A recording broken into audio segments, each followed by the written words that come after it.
All right, King Killers, we're covering Chapter 18 of the Way of Kings in this episode. We discuss Adolin and Dalinar as they're back at the war camp. Adolin investigates the king's cut straps, and Dalinar tries to convince Elhokar to put him in charge of the other high princes. We also make fun of Adolin's terrible date night, discuss what life would be like for Doug, the shardplate cleaner, and talk about Sanderson blowing some nips off with a record-breaking Kickstarter. So sit back and enjoy. I got a scope zoomed in on the sniper in the trees. Around if the devil wanna flee. I got a scope zoomed in on the sniper in the trees.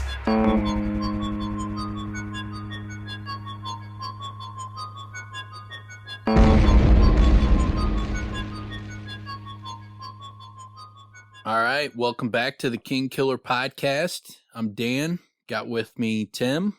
What's going on? I am here. As are you. Yeah, I am. We are. I am here.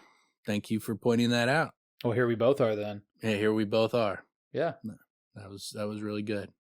You gotta, sometimes you just have to establish the obvious. Yeah, you really want to hold the audience's hand, through the opening to make sure they get the gist of it. Hey, we're both here. And we're both going to talk now. We're here. Are you guys? And you're here. Whoever's listening, clearly you're here. You're not. Or you wouldn't hear like you're not here. Yeah, but you're here wherever here is, and you can hear us. Yeah. As well. So you're there, but you're here. Yeah, crushing it. Us. Speaking of crushing it, we're in the week where Sanderson released his big news. So if you're a Sanderson fan who's been living under a rock, Sanderson, he made a video on who is this Sanderson guy? He's some writer that people talk about. Oh, okay. But Sanderson put out a YouTube video, and he was saying he said he had a major announcement, and that and it was a very dire message where it sounded like he was gonna talk about cutting back or scaling back, or that he was going to have to delay something. Was kind of the impression. Yeah. I did notice he looked exhausted and kind of sad. Yes. And his hair was all really jacked up. It looked like he just woke up and rolled out of bed.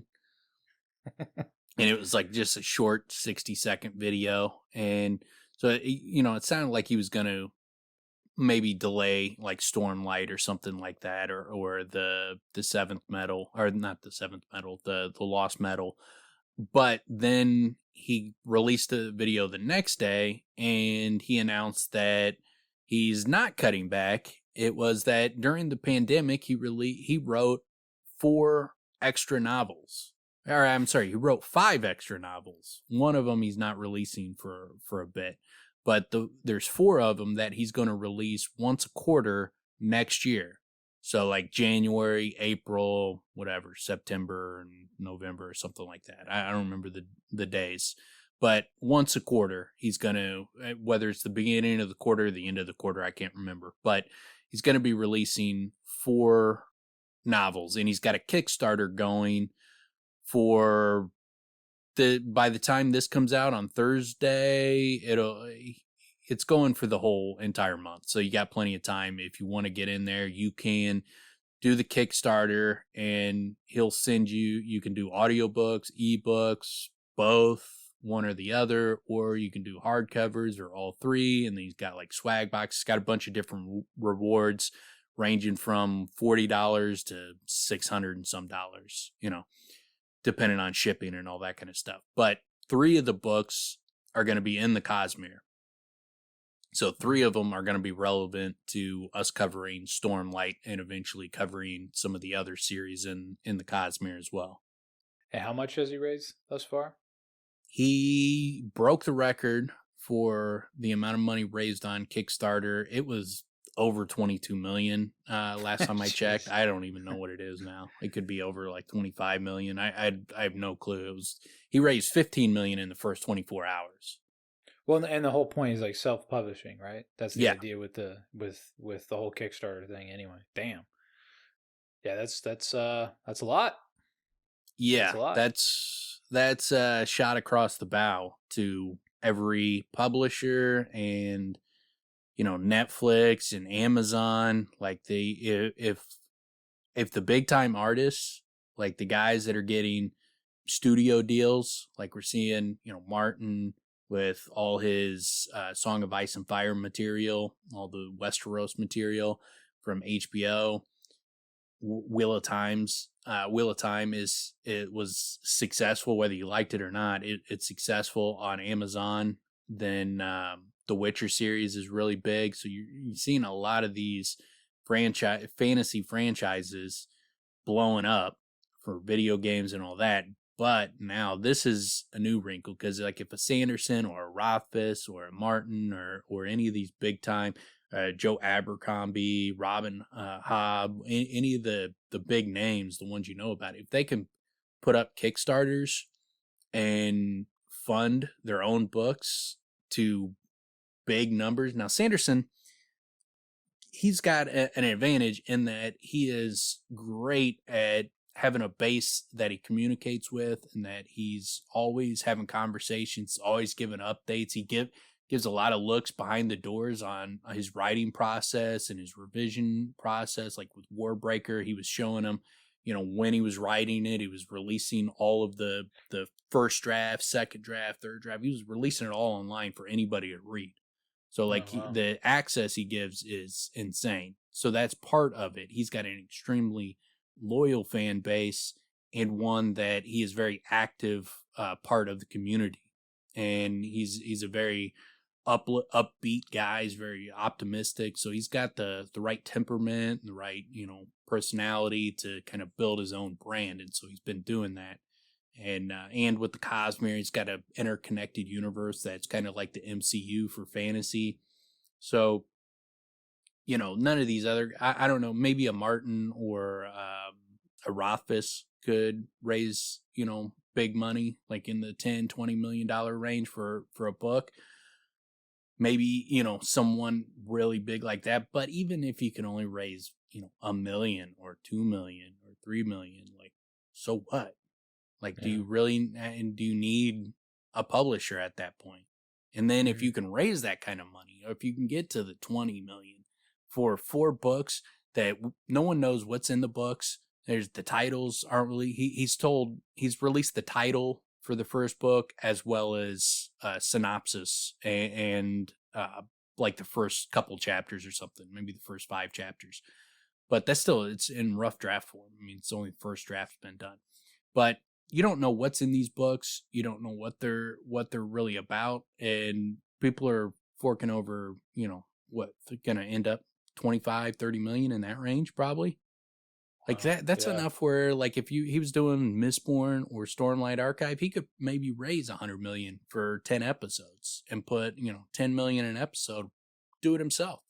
Doesn't even need a Netflix. That's like complete creative control. Man. Yeah. Like that's fucking game changer. Yeah, that's a game huge. changer. Because, like, all these authors who constantly, they put their stuff out there, it gets mutilated, and they're unhappy with how it was done. But in order to get it done, they had to give. If they wanted to get paid, they had to give. Well, the dynamic is shifting, where if you do have a base, a very large fan base, you're not going to just be some random independent who no one's heard of and raise millions of dollars on Kickstarter. But if you build something, you build a fan base, like the potential to get your material out there on your own terms is growing by the day. That potential to have complete control over your process and your work and how it gets distributed is it's a game changer. Yeah, it's huge. I mean, and like you said, it's not necessarily every single person is going to be able to cash in, but the fact that it's a possibility is massive, because that changes the outlook, that changes the approach, that changes like what you do before you have the end product that you want to launch. You know what I mean? What you can do to build that, within your little community, and what influence you have. It's awesome, dude. I mean, and what I think of, one of the things that I think of is like, so a lot of those great shows at HBO seem to be one of the first that I was aware of that was allowing the writers to have much more creative control over what we ended up seeing on the show. Those shows were fantastic. Like shows like Rome. I mean, a lot of the now I'm like drawing blanks on some of those shows, but they're great. I mean, I've seen that time and time again of different products that have come out where when the writers, when they stick to what was written, I mean, look at Game of Thrones. Game of Thrones is a fucking great example. I mean, it was fucking great because it stuck to the book very, very well in the first, few seasons. Yeah. It was clearly, I got sold on reading it based off this first season, Yeah. Yeah. I mean, that first, done. Obviously I stopped after the third, but the first season was one of the best adaptations of a book I've seen, because I mean, it followed the books very closely. And even then, man, like there's some people that I like, I was pretty big in that community at that time. So like going back and then just seeing the reactions to any change in the books, and there's still like people that would flip the fuck out you never over any everybody. change. Like it is the end of the world. And I'm like, man, this is probably the best adaptation you could possibly get in that first season. Now, I've obviously people got their gripes about how it ended. I have no idea what they did, but they don't have the ending from Martin. I'm sure they have some ideas, and they probably saw his drafts and that kind of stuff, but they didn't have, book 7's not even written, so they wouldn't have that. But they followed it, but it's still, Martin wasn't the one that had the control. It was the producers, Dan and Dave. They had control.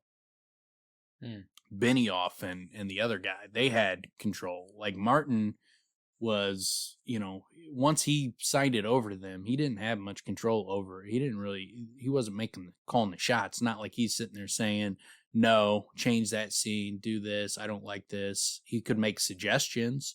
And you see that with like Wheel of Times, like Sanderson, he wrote the last few books after Robert Jordan died, and they'll come to him and they ask him, let him look at the stuff, and then he gives notes, and they might make the change or they might not. They might ignore him. And so he's got input, but he doesn't get the final say. It's the guy that's actually I got you, yeah, making the show that has control. Yeah, so this is different. This is like, this is really like the Chase with Sopranos, or the guy that made Deadwood, like those guys having control. That's what those were the examples I was trying to think of. And I mean, this is fucking fantastic. These are like tremendous shows. I mean, those are so freaking good. Yeah, that's what I want to see. Is I want the author to be like, to have the veto power, and to put out the show that they want, and then if it's good or not is on them. I mean, obviously the actors and the writers and all that, but if they're the one giving it the thumbs up or not, then it's like, hey, look, this is what they signed off on. So if they cut something or pulled something, we'll fucking be crying that they don't get the books, or they killed the books and they're ruining your childhood, because it's the fucking author doing it. Yeah. So like, there's obviously reasons for it at that point. And that's like that's you huge. Cut that too. off, and you give the author a chance to put out their creative vision. Whether it's good or not, whether it sinks or swims, is completely on them. It's all story. It all comes down to story to begin with. Whether, as far as I'm concerned, now the end product can always get derailed by bad production, bad acting, bad casting. But if the story in itself, I mean, if the story's bad, none of that other shit's gonna save it. You know what I'm saying? Yeah. Like there's example after example of where that's. I mean, it doesn't matter who you bring together. If the story sucks, it doesn't hold.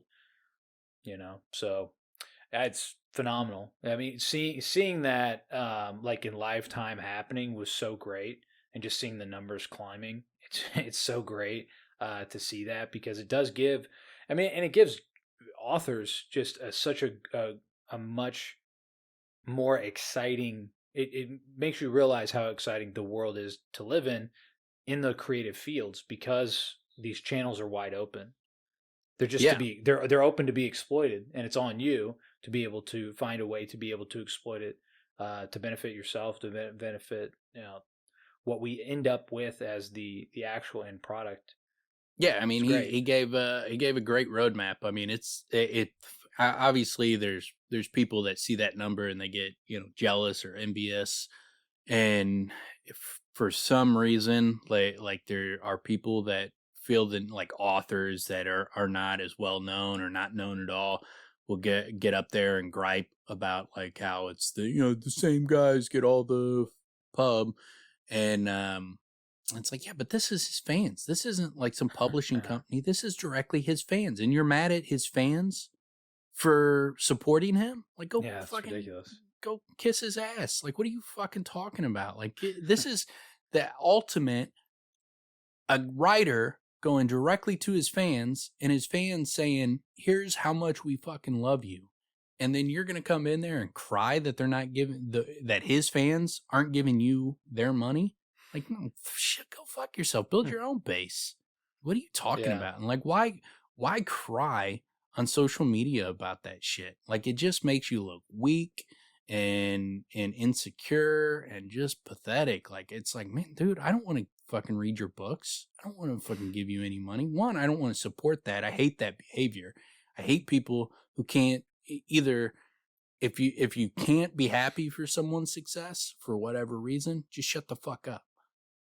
But I hate people who see someone's success and they want to rip on it, and they want to rain on everybody's parade. They see a bunch of people happy and they're like, here's my dark cloud. Let me fucking bring it over you and drop rain on your fucking parade. And I hate those people. They cut it off at the knees for, well, it's not what you think it is. This is not deserved. Yeah. Like you said, it's his fucking base. It's his audience. He's put out all this content that people love. It'd be one thing like if some publisher, that's exactly what should be happening. Yeah, and it'd be one thing if like some publisher gave him a massive contract and he didn't have the fans to justify it, and it would be like, dude, what the fuck's going on here? Is this guy cutting some backroom deals or something? But this is directly from his fans, so it's like, no. Not only does he deserve it, if you're fucking pissed about that, it's because of you. That's your fucking problem, dude. Even he went if what to his fans and got paid. Even if what you just described happens, some author gets a huge deal from a publishing company. My reaction is, damn, that's great.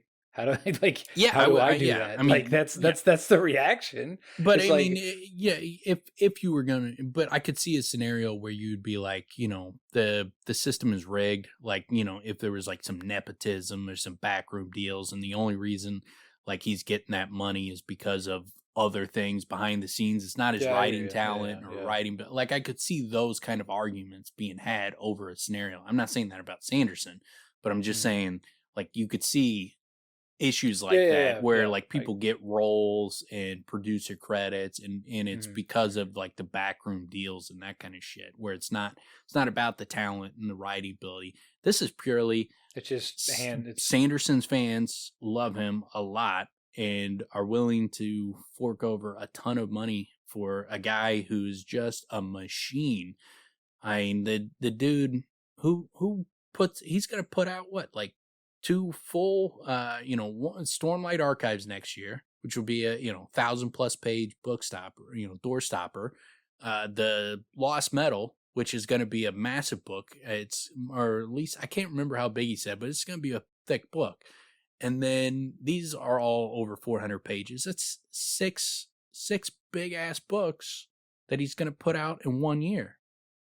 Like, who does that? Producing like crazy. Other than maybe Stephen King has done something like that, but like there's not a lot of people putting out that kind of content, and his fans love him for it, and they're good. He's not putting out shit. Yeah, I mean it's and that's part of what makes total sense to me. Also, if the money was coming from a publisher, it'd just be like, great. It's good that more, the recognition's going to where the fandoms are. But that's natural. That's a natural progression. The fact that you're able to do it independently is phenomenal, because that tells us, again, like, so many authors, I've heard authors describe like being under the pressure of having to produce that next story doesn't help the process for a lot of people. You know what I'm saying? Mhm. So to also have that, to have that freedom to create of your own, volition, it's tremendous, man. It's the best type of process possible. It also opens the door to like big time authors being able to go the independent route and Yeah. not feel like it's a step down, like there's something Mhm. inferior about it. Like I don't have a big publisher behind me, so like is there something wrong with me? Like there is that, that looking down at it, like this is the process you're supposed to go through. This is what good writers Well, do. if you're a big author, Yeah. And successful. now there's not the he's erasing some of that stigma attached to going directly to It's your all fan positive. base.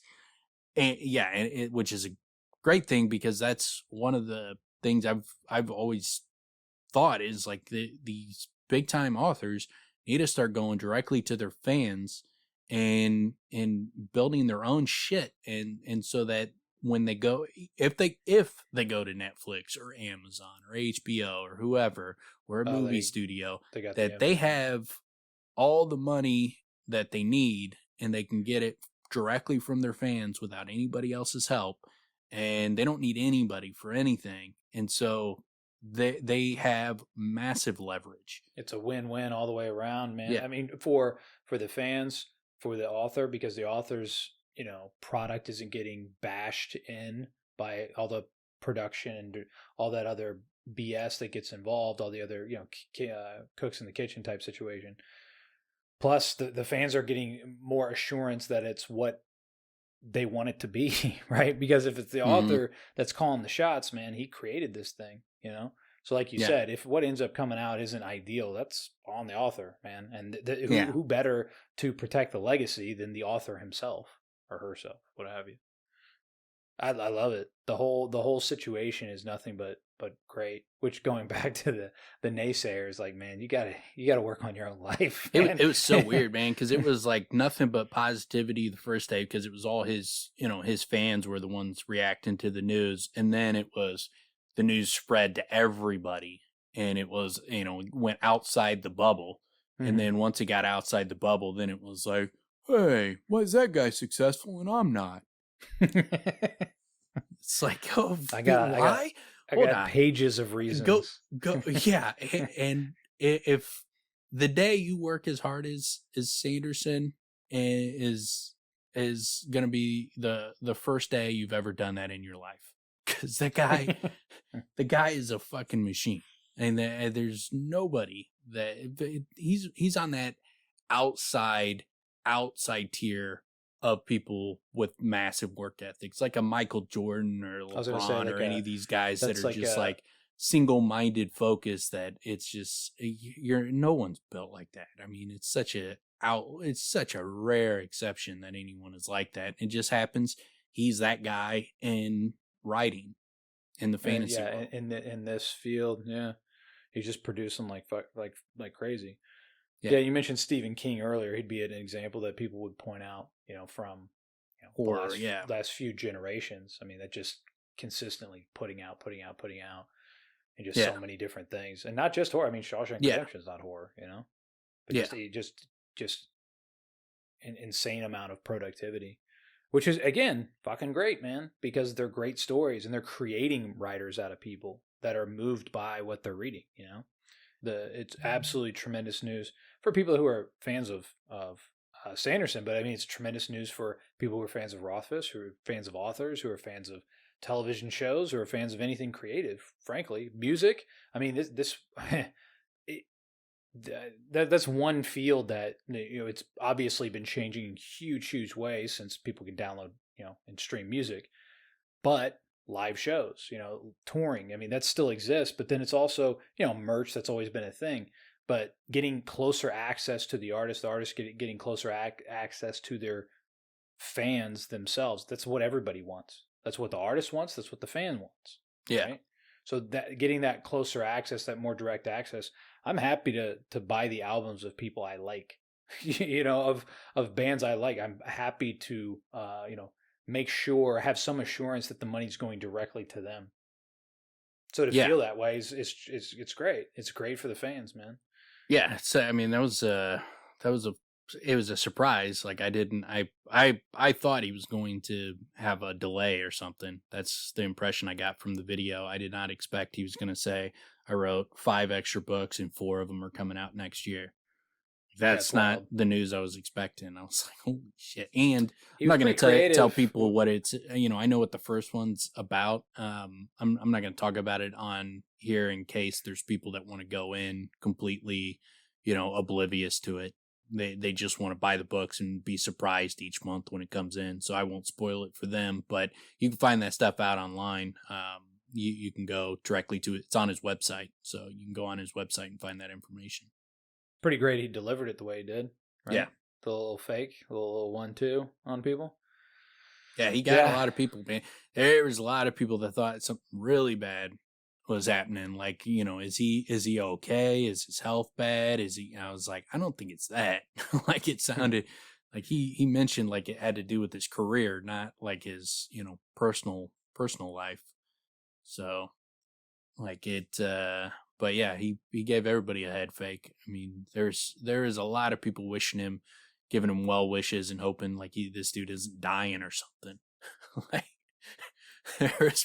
he had to put out like a tweet later on saying like, hey, look, I appreciate the well wishes and all that, but it's not that serious and it's not needed. Like, and yeah, he's like, oh shit, now everybody thinks I'm dying or something. So that is what people should be mad about. Now get angry with them. Yeah. Because they stole your well wishes. Yeah. They stole your support. I can only give out 3 well wishes a year. And I wasted one on you. They stole your emotional support. Yeah. Capability. It was used up, man. Now what do you do? But yeah, so let's get a quick update on where you're at in book 2, and then we'll jump into chapter 18. Where was I? So the Kaladin, I believe, he just got out of jail, and I can't remember if it's Adolin or Dalinar that gives him the shardplate. Adolin does. Blade. Adolin, okay, and he gives it to Moash, and Adolin's like, "What the fuck?" And I can do with it what I want, right? Well, yeah. So he he did that. That was pretty dope. So a lot goes on, while he's in the jail with Wit and all that stuff. Is freaking awesome. That battle. I don't think we've talked about it on here, but when he steps in and saves Adolin and saves Renarin, dude, it's so great. That's maybe the most memorable thing that's happened in this book thus far. That and all the stuff with patterns, that stuff's really obviously memorable. But yeah, I've gotten to the point in the book where it's basically it's going back and forth between Kaladin and Shallan. It's like they're just trading back and forth on chapters. The last chapter I think was a Shallan flashback. Oh yeah, so she basically just found out the Ghost Bloods if I remember right, it's like they're led by Amaram, or Amaran's a part of it? No. Like the Ghost Bloods sent her to spy on Amaram. Like she went, they had her break into his place, and she got all the look at the maps and all that kind of stuff, and then she gave that to the Ghost Bloods. Oh, okay. And so, but her brother Halloran, is it Halloran? Her oldest brother, who was killed by Amaram, is that correct? No, that I don't want to say because I don't know where you're at. That was one of the last things that was. I mean, obviously, I'm confused about it because I thought what was just revealed from the part that I had read was she had found out that Halloran was murdered. Thought it was by Amaram, and she was basically like, "Well, I guess he probably had his reasons." Oh, blah blah blah. You saw? Okay, I know what happened. You saw. So you should have put 2 and 2 together. The reason she thought Amaram killed her brother is she saw his shard blade, and she was like, "That was my brother's shard blade." Where did Amaram get that shard blade? Oh, from Kaladin. Yeah. Yeah. So who killed her brother? Shit. Yeah. Wow. Yeah. Yeah, I should have put two and two together there. Yeah, that's a pretty big fucking reveal. Yeah, shit, that is for big. for Shallan and Kaladin. Yeah. Well, so yeah, and then like a couple flashbacks with Shallan, but I'm kind of getting hazy on it now. But yeah, I mean that's kind of the biggest thing. It's so funny, man, because like I'm listening to I'm sure we talked about this before, but I'm listening at like 1.7 speed, and I click it on my computer and it was at 1.0 and Rock was speaking, and I was just like, what the fuck? Like, how could you even listen to this? Yeah. And the narrator's just, it's like, I used to exclusively listen at 1.0. I used to exclusively. And then like I bumped it up to like 1.2. Now I listen usually between 1.5 and 1.8, depending on, is it something I need to, like for the podcast, it's usually like 1.8 because I want to fucking listen to it a few times. Mm-hmm. And so like I want to get through and almost at half the speed. But if I'm just like leisurely listening to something 1.5, sometimes an author talks a lot faster, reads the book a lot faster than other ones. So I have to, you have to kind of adjust on that. But when I go now to 1, I'm like, what is this? Like, this is so freaking slow.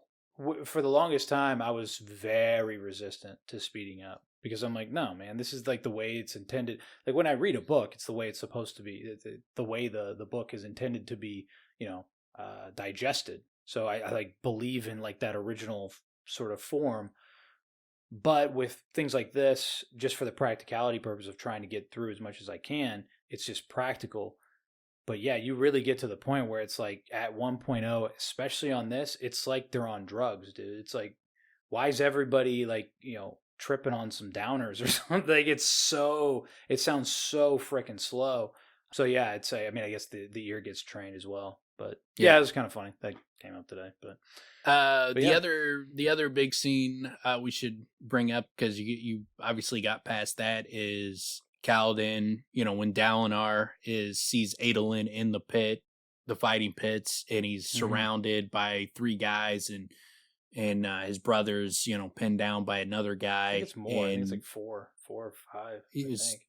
Adolin had 3, and then Renarin was facing another one by himself, and Renarin was spazzing out in the pit, like he's freaking out. He's just like screaming and shit. And then Dalinar is chastising, like, looking to Amaram, like, won't you jump in? He's like yelling at the whole crowd, right? Yeah. And then eventually he turns the crowd and he's like, where's your honor? And then Kaladin, with the all-time fucking classic line from fantasy series, like, walks up and he's like, honor is dead, but I'll see what I can do. And then just like jumps over and jumps into the pit. And, then that's like how that chapter ends. It was like, oh shit. Fucking Kaladin just fucking jumps in there with nothing. Like he's got a fucking, I don't even remember, like, if he had his, I think he had his spear. Yeah, he would have had his spear with him. He would have been guarding. Yeah. So yeah. So he going against swords, I couldn't remember if he had to pick up a spear in the pit or if he already had it. But yeah, he would have had it. So yeah, he just jumps in with a spear. Nothing else. And it's so fucking dope. Like when he jumps and changes his trajectory downward, does a couple lashings to like speed up the process, and then just boom, let's gravity at a much faster rate, falling at a much faster rate. Let's gravity just take him into the guy's shardplate, kicks him, and then breaks his legs. That's awesome, man. It's so fucking dope. Yeah, dude, it's so great. Yeah, it was extraordinarily memorable. It was awesome. It's funny, man. Somebody posted something on Twitter where they were trying to think of like the word for when you get through a certain part of a book. Because I just moved in this new neighborhood and I was going to the mailboxes for like the first time. And it's when I was listening to that. And every time I think of it, like I'm thinking about it now, I'm seeing what I saw then. And it was like these turkey vultures were all over this dumpster over there. Like every time I'm going to read that or think about that scene, that's what pops up in my mind. It happens this whole series because a lot of times I just like go for a walk or something while I'm listening to it. Yeah, it's big it's big with music. Music does it as well. Yeah. Nostalgia is usually the word people use for it to describe that feeling. But it's like a transfiguration or something. Like when you're in that moment or something. It's like you guys talking about that, where I was like, that was my immediate thought process. Like, there's already a word for that. We use nostalgia to describe that feeling. Yeah. I think it was a little. I think it was a little. I had either been drinking or it was the night after I had been drinking. So I was kind of. Yeah. I was getting a little. I don't know. I was having fun with it, man. Having a little fun. You know why you gotta hate, man? Why you always hate? Yeah. But the that whole scene's so good, and like, Adolin, I love the whole aspect of that, like his what's his face, Vasher telling him, like they're more scared of you, or I can't remember what he tells him, but he basically like tells him, attack, don't fucking sit back and let them surround you. You got to go after these guys, put them on their heels. So he just starts going at them and is doing well until eventually he just, he's overwhelmed 4-on-1. Yeah, and if I remember, it's like one of his friends, somebody who he was like close to, betrayed. Yeah. Pretty brutal.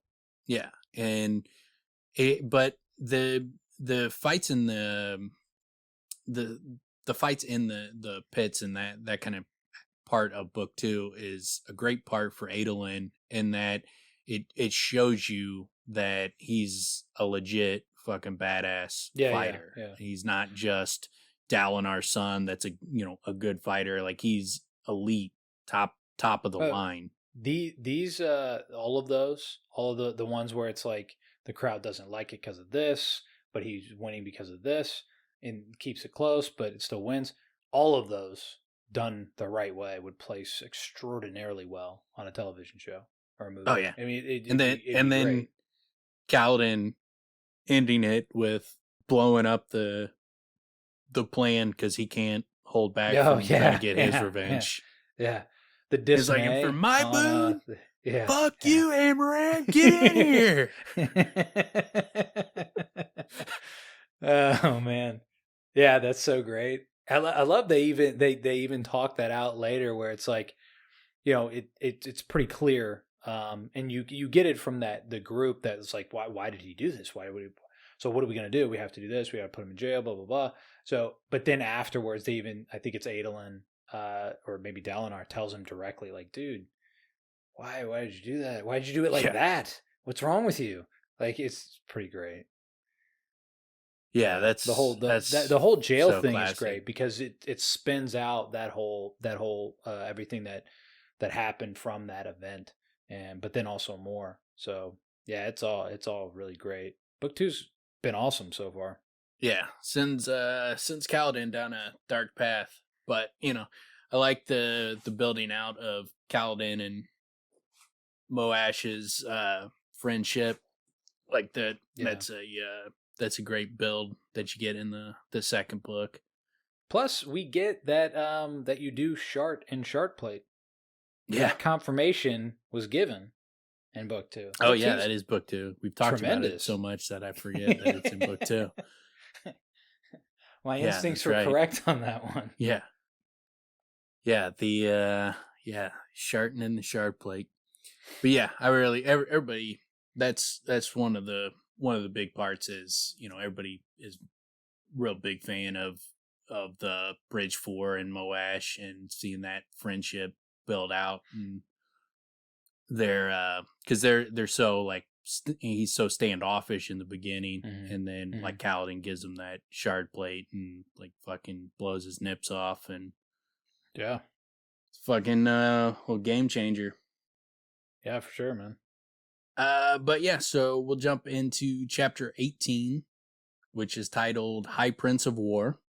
And in this chapter, we have Adolin and Dalinar trading off parts of the chapter where we're seeing Adolin investigating the cut straps and taking a girl on a terrible date, and Dalinar going to see Elhokar and to tell him that, they should think about abandoning the Vengeance Pact. And then it finishes up with a high storm coming as Dalinar tries to race to get back to his place to kind of hide out from it in secret, and is unable to do so has to hide around people so they see him going through one of his dreams.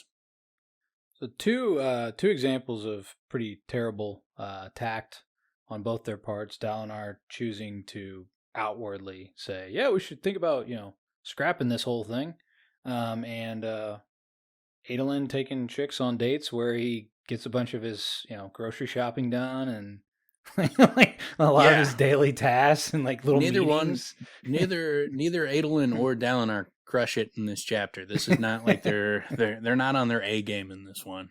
Adolin's funny. There's a lot of great stuff in it, a lot of great world building, but it's not a lot of great decision making and words coming out of their mouth.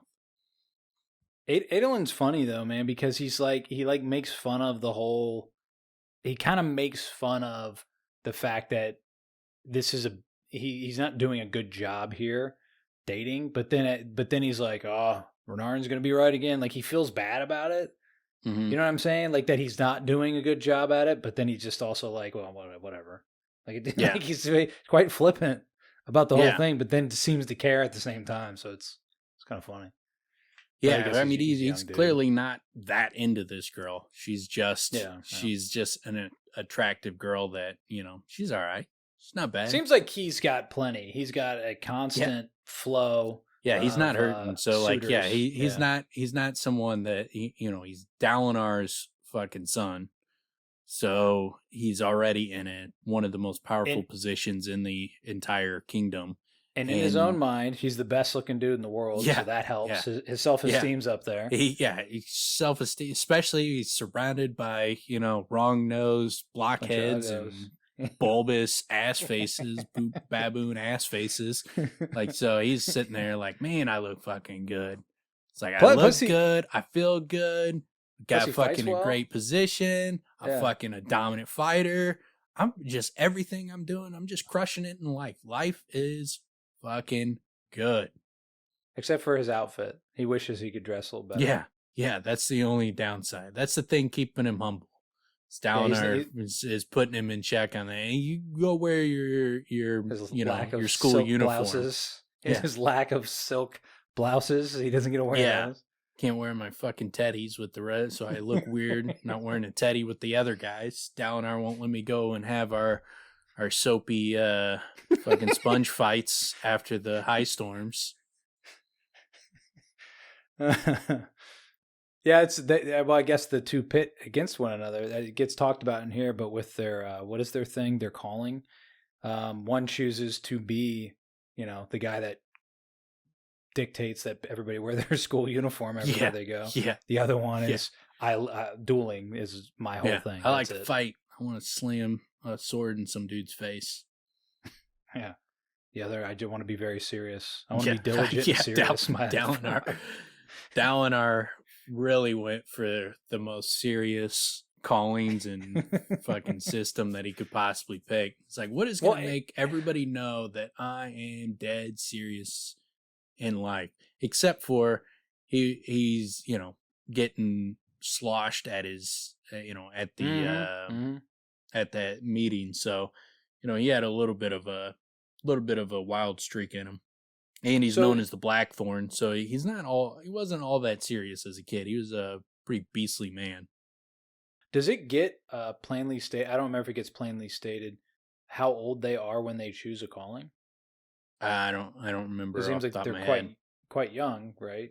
I mean, yeah, I'm not sure. I mean, Adolin's like early 20s.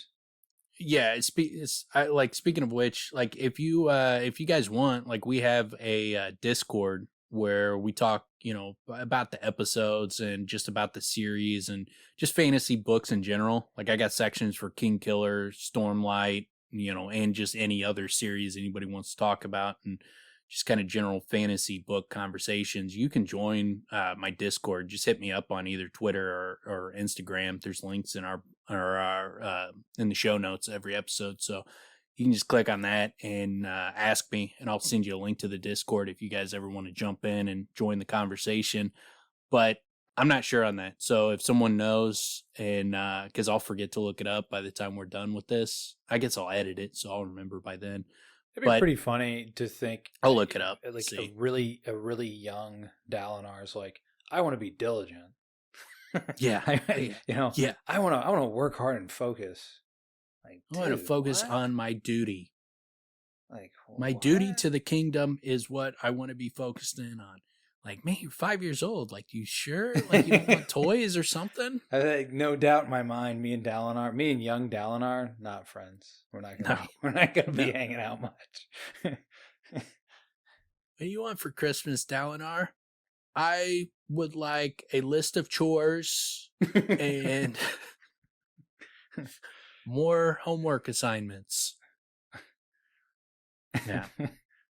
But to start this chapter off, we get the message between Hoyd and the dragon, Frost. And it's 80 was once a kind and generous man, and you saw what became of him. Race, on the other hand, was among the most loathsome, crafty, and dangerous individuals I have ever met.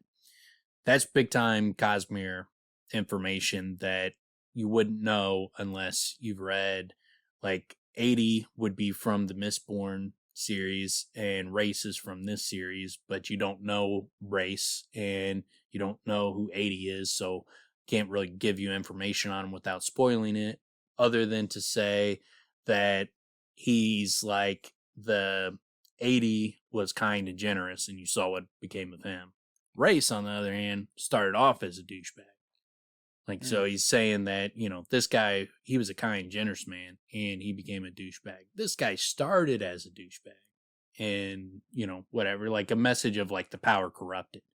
And so imagine what the power would do to a guy that was already a piece of crap. That's basically the message that he's delivering there. But it's something you got to be more Cosmere aware. So that's stuff that's. And to give you guys an update too, kind of where we'll end up going with this is, as we're talking about the Stormlight, once we're done with covering Wise Man's Fear and all and the Kingkiller series, those books, we'll move to Stormlight going every week, and then our every other Thursday episode we'll start doing like one of the other Cosmere book, like so Mistborn or Warbreaker or Elantris, and we'll go through all those individual books or those series. And so as we're talking about this kind of stuff, the further along we get in the series, the more expansive we'll talk about the Cosmere, but we'll keep it pretty grounded and until we get a chance for Tim to go through all those books. I've heard people really like Elantris and Mistborn. Elantris is Elantris, some people love it and it's their favorite book in the series, and other people I think it's his first book he released. And so, for me, like the dialogue and the character development's not as good as his later books. And so I don't think it's his best work, but I think the story's great. I'd love to see it made into a movie, but it's not my like favorite book of his, but it's good. It's just, it's graded on a curve. If you're grading, based on his books, it's not my favorite Sanderson book, but some people love it. So it's not, not to say that it's not great. It's subjective like anything else. So some people love it, and other people, it's not their favorite. But there's a lot of good. There's Warbreaker's also one that's a lot of people really fucking love Warbreaker. Like one of our buddies read Warbreaker, and that's his favorite Sanderson book. And I will have to read them so I can disagree with everyone. It's the buddy that was on the original episode 1 of Kingkiller Chronicles, but we had to cut him out because his mic was so terrible. Yeah, and his presence was so lackluster. Well, that's not the word. His presence was so not really making a big difference that we could lift him out. Yeah. And you didn't even know. I cut him out of an episode, and you can't even tell. Like there's a fourth person on the episode. It's the most hilarious thing. The most inconsequential presence ever. It's like, hey, you want to do this show with us? Like, okay. And then like, your mic was terrible, man. I cut you out. You're out. You're not It's really funny. It's really funny that you were able to actually cut it all together. No one has ever I don't even think I've ever like told the people who listen to our Kingkiller episodes. I don't think that no one's ever commented to me that there's anything noticeably different about episode 1, but if you go back and listen to episode 1, there was a fourth person on that episode that I just completely erased off of the episode. I cut out all of his parts, and you can't even tell. So but yeah, he loves Warbreaker. But yeah, so let's get back to this. So we got this was cut. The portly leather worker said, holding up the straps as Adolin watched. Wouldn't you agree? Yes. And so we get yes, and the leather workers, they're looking at this strap, and one of the things that they point out to Adolin is that it was definitely cut, but they blame it on it could have been, the stirrups or the wear and tear, spurs or that kind of stuff. Just it's something cut it, not even wear necessarily just like complete wear and tear, but something on your person cut it. Like you got to be careful. You can't remember the exact thing he tells him to look out for, but he tells him to watch out. Or he says, "There's really no room for question, Bright Lord. That's not a simple tear. You should be more careful." He's like, "Yes, make sure no loose buckles or scraping the leather cutting into it. This looks like it came from a saddle." So that was it. They, talking about loose buckles might have cut it. So they let Adolin know that it was cut. And so Elhokar is right on that front. But if you're going through this the first time, you don't realize, he leaves it in doubt, because they're like, well, why would someone do that though? Why would someone cut the king's strap? So and he's wearing shardplate. So what he's not even going to be, hurt by that. No one realizes that it was fucking Elhokar being a complete jackass and coming up with the most absurd way to convince everybody that his life's in danger by threatening his own life. It's really funny too, man, because then that no wonder he's so indignant when he's like, "You don't believe me. You don't fucking believe me. And everybody's trying to get me, and people are trying to kill me, and the strap was cut. And I know it was cut because he doesn't want to say I fucking cut it, but that's why he's so indignant because he knows it was cut. Yeah, it'd be extremely frustrating if you're Elhokar and you're like, you cut that shit, and then they're still like, well, hold on, it could have been just like a normal buckle, scraping it and cutting it. Why would anybody cut your strap? And he's like, God damn it, I thought I did it in an obvious enough way where this wouldn't even be questioned, and they still don't believe me. That's how bad the plan is. Yeah, that's a segment of how bad his plan is. Yeah, it was just plus he did actually idiocy, and he almost got killed because of this shit. Yeah, he miscalculated so badly that it wasn't really that convincing, and it did actually almost kill his ass. It took that massive feat of crazy strength by Dalinar catching the Chasm Fiend's claw to save him from getting impaled. Yeah, which he then a day later, it seems, he's like later that day. It's like 5 minutes later. He's like, well, what have you done for me lately? Fucking jackass. I mean, save your life from a massive Chasm Fiend? He's unintentionally hilarious in this entire book, to me. He just, the whole idea of just him, especially on a reread, you don't really notice it that much the first time through because it's so new and you don't know he was cutting it. But when you're doing a reread, his reactions are hilarious to me because I put myself in his shoes and it's like, this dude, man, this is an Inspector Gadget type of person, just bumbling around and fucking people having to clean up his mistakes and shit. But it's so great too because he's king. On top of everything else, he's the one running shit. Yeah, and it's like the Larry Sanders Show or something. Yeah, man, it's fucking great. Yeah, it's hilarious. But yeah, and so then we get back into it, and they're talking about him. It definitely being sliced, and he's like, "You mean Elhokar was actually right?" And then the girl he's with, Adolin, a feminine voice said from behind, "You said we'd be going on a walk." "That's what we're doing," he said, turning to smile. Janala stood with arms folded, wearing a sleek yellow dress of impeccable fashion, buttoning up the side, cupping around the neck with a stiff collar embroidered with crimson thread. Adolin's a massive fashion aficionado. This dude loves fashion. That's his jam. Like, if he could go around just designing outfits and looking pretty, like, that's what he would do for a living. And smashing people in the face with a sword. Like, he's got that, he's like a dual calling. Yeah. Right? It's like, I would hit people with swords and dress nice and look pretty.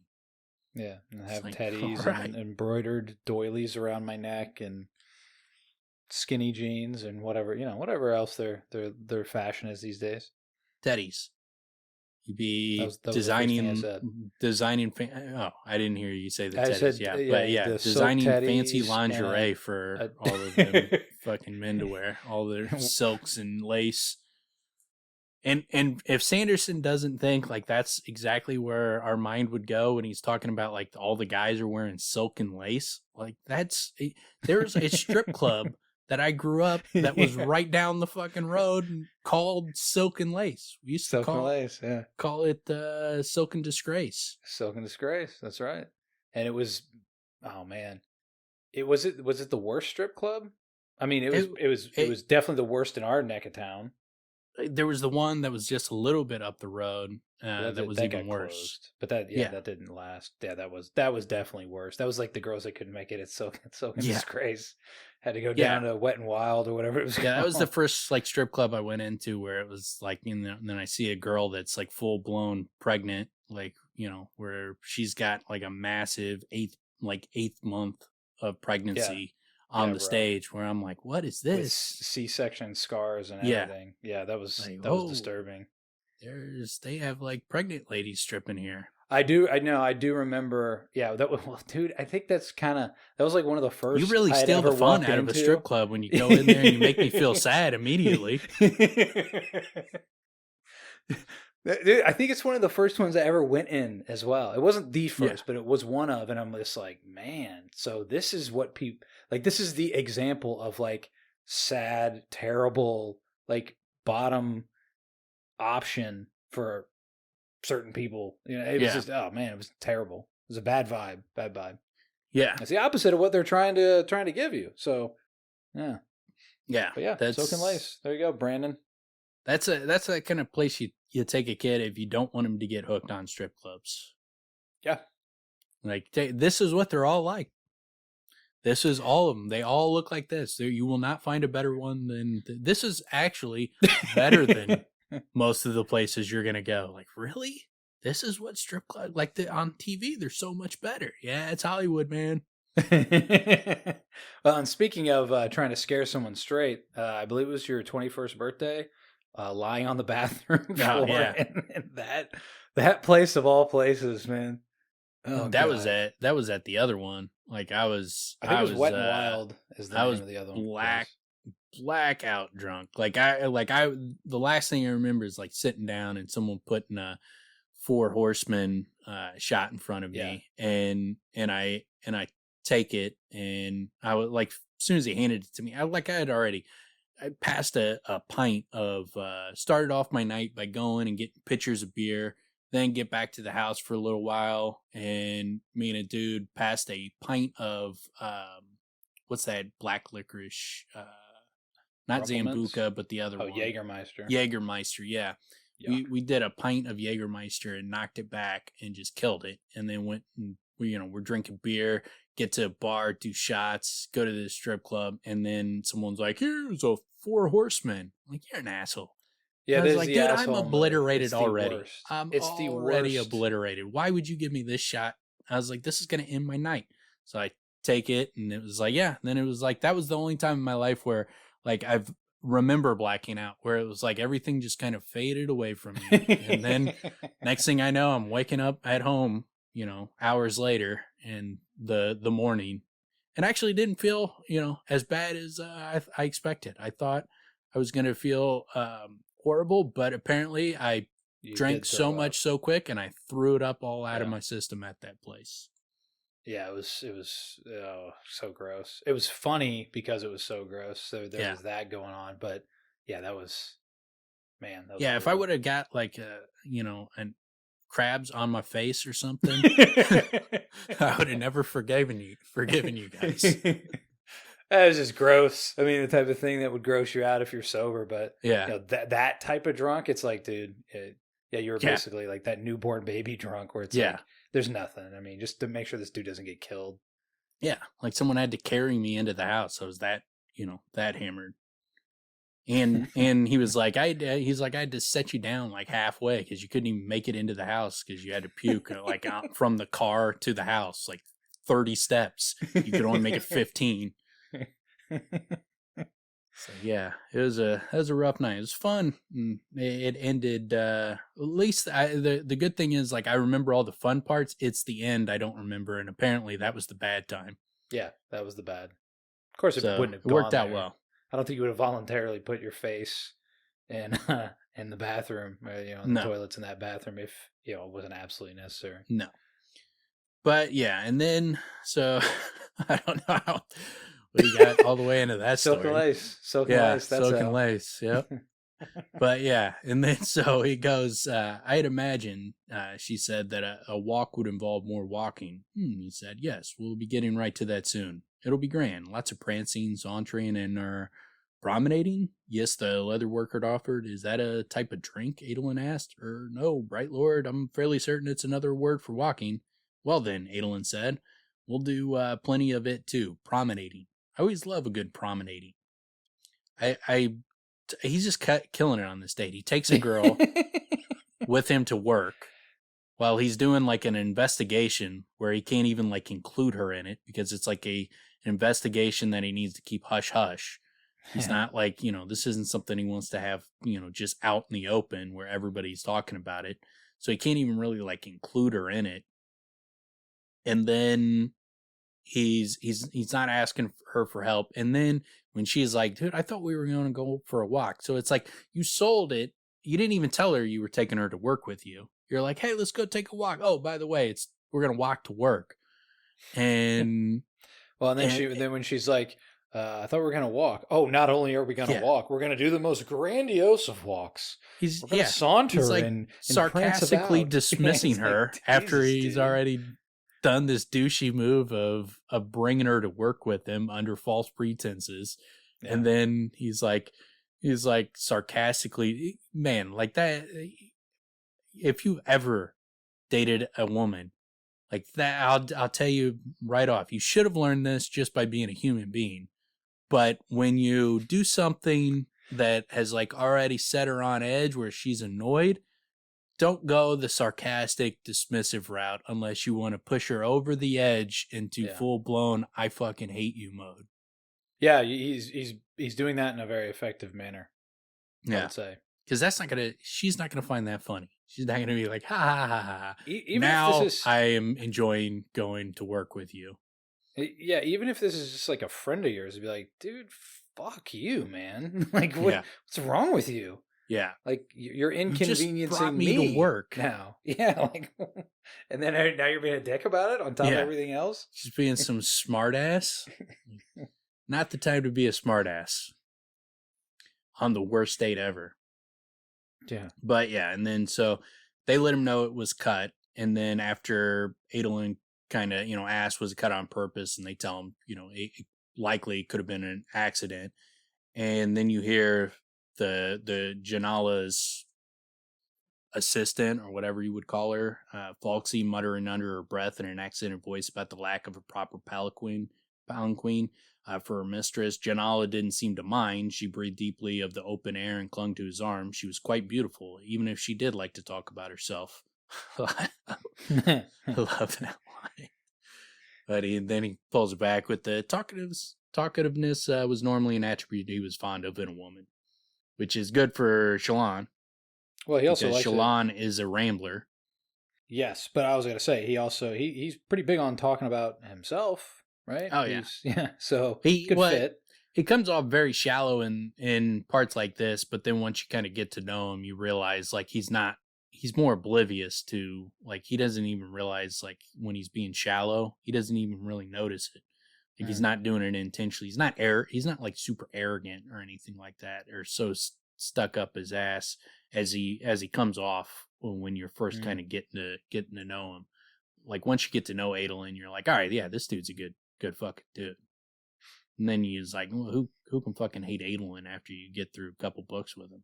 Well, no, you're right though. Yeah, especially about the talkativeness, because Shallan just goes off. Like she'll just allow her, the questions to start. Well, like we were just talking about the shardplate one. That's one of my favorite parts of the book too, where she's like, "What do you do if you gotta go to the bathroom?" And it's like, "What the fuck?" Like nobody asks these questions, man. And they're supposed to be basically on a date, and she's like, "Do you shit your pants at work?" It's funny too, because the way it comes up is like he's talking about like some heroic thing he did, and she asks a question, and he starts to answer what he thought, clearly what everybody asked him, and he's like, "Yeah, and so I was doing." Hold on, what? She's like, like where do you shit? Where do you take if I have to? Well, I love Jesus. I know we already talked about it, but like the break where like there's certain people that their job is to fucking clean you up. Like, but when they take their little rest, Mm-hmm. Yeah, that would be a terrible job. Oh my God, dude. Like, guys, I did it again. Like, you motherfucker. You son of a bitch. Gross. Like, dude, I don't care I don't care that the name derives from shard. I don't care. Stop shitting in your shard blade. I'm not wiping your ass ever again. It's one of the side effects of the thrill. Like that's what fuels the thrill, is the poop coming out of her. Yeah. It's like, it's not happening, dude. I don't care if you have to shit again. You're just gonna get a fucking rash on your ass, man. Because I'm not wiping you anymore. Oh man, that's so mature. No, I can't wipe my own ass, man. You know, shard plate, I'll fucking break my tailbone. Just even like picturing the break, because sometimes they take a break to shit, right? Yeah. So that's part of it. And then other times like, well, it happened again. Yeah. Yeah. Where's Doug? I don't know. Yeah. Hey, Doug, get that wire brush out. He's shatting his shard plate again. Dear God. That guy's like, God damn it, I wish I was a higher non. If I was just one non higher, I wouldn't have to do this. Or like I said, the one time we were talking about the guy that builds the trains, maybe he's the best. Elhokar would be like walking up to him like, hey man, it's a shit job, but someone's got to do it, you know. But not only do that, do it every day. Yeah, every day. Elhokar shits in his shard plate every single time, no matter what. It's just a tradition for him. just to and tell then his joke. he tells that joke to the guy every time. That's got to clean it. Like, guy's just like seething. Like, that's probably who wants him dead. It's the guy, we figured out the plot of like who fucked with his shard plate. Like that's a mystery everybody's been trying to figure. We just figured it out. He's been shitting in his shard plate every time. And the guy that's got to clean it up has had enough. He's like, dude, I'm getting you killed. I love picturing like the perspective from this guy, this Doug character we're bringing up. And every time Elhokar elbows him as he tells the joke, every time. And we're just like like you said, he's seething. And then finally, he just breaks that elbow, that one last elbow, and he just fucking snaps. Takes his poop scoop and shoves it in his face. That's man. We come up with all the hidden subtext that no one else figures out. We figured them out and just working through this stuff. Like, you're welcome, audience. We're just killing it. Yeah, so great. But yeah, and then so she starts talking to him about like the outfits, which I love that. Like she's sitting there telling him like, man, can't you talk to him? Like they're a little freaking whack. And he's like, it's not that unfashionable. And then she gives him a look, a flat stare, and he's like, all right, it's a little drab. But yeah, like even Like she wants him in the teddies with all the other men. She's like, nah, she wants to get a peek at the goods.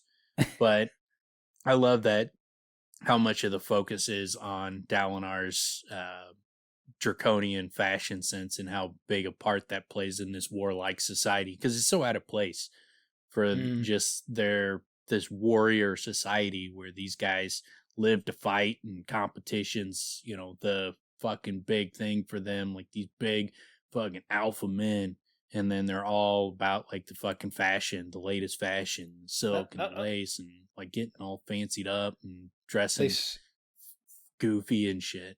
They sound a lot like just hipsters. Yeah. Stiff trousers, and a time when vests, silk accents, and scarves were the fashion. Yeah, they seem very flamboyant for hipsters, though. Like hipsters seem more muted and try to mimic, you know, like they'll wear like the outdoorsman look when they've never gone outdoors in their life, but with a big silly hat. Yeah, giant like dress like a lumberjack, but have never even held an axe. But the that's more kind of like the hipsters or with the glasses and the little buttoned up shirts and that kind of stuff. But these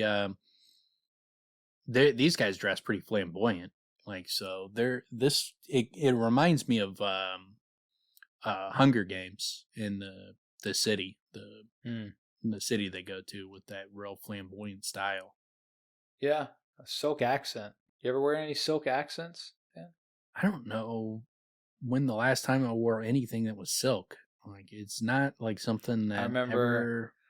I ever like think to buy. Our generation, the silk button ups. Yeah. If it was sports, like if it was a basketball game, like all our friends that play on the basketball team all had their silk shirts. Yeah. That was junior. That was middle school. Yeah. That's going way back. It was like, like 6th, 7th grade, like when people would wear the silk button up shirt. But I think that's probably about the last time that shit was in you know, any circles that I've been in. Yeah. I mean, I can't wear I wear basketball shorts every day. I adhere to a strict uniform of basketball shorts and t-shirts on a daily basis. Yeah. But yeah, and then so he's saying, you know, I know, trust me, but I don't think I can change his mind. How to explain? Despite 6 years at war, Dalinar wasn't weakening his resolve to hold to the codes. If anything, his dedication to them was strengthening. And then he talks about Adolin. At least now he understood why he was so rigid with the codes. But I think the one thing he talks about it in, like, it was the last request of Gavilar's last request, but it's more than that. It's also the fact that what Dalinar was doing while his brother was fighting for his life, and he's passed out, wasted drunk. And then at that point, it's like, dude, hit rock bottom, where he's like, all right, man, shit's got to change. And then so he went to the codes. It was Gavilar pointed him in that direction, but once he went in that direction, it was also, I gotta fucking change. I gotta fucking shape up and get my shit together, because, you know, being wasted in this important event, end up, you know, I wasn't there to help my brother. Turned out, you know, the only thing that would have happened had he been there is he would have got killed too. Yeah.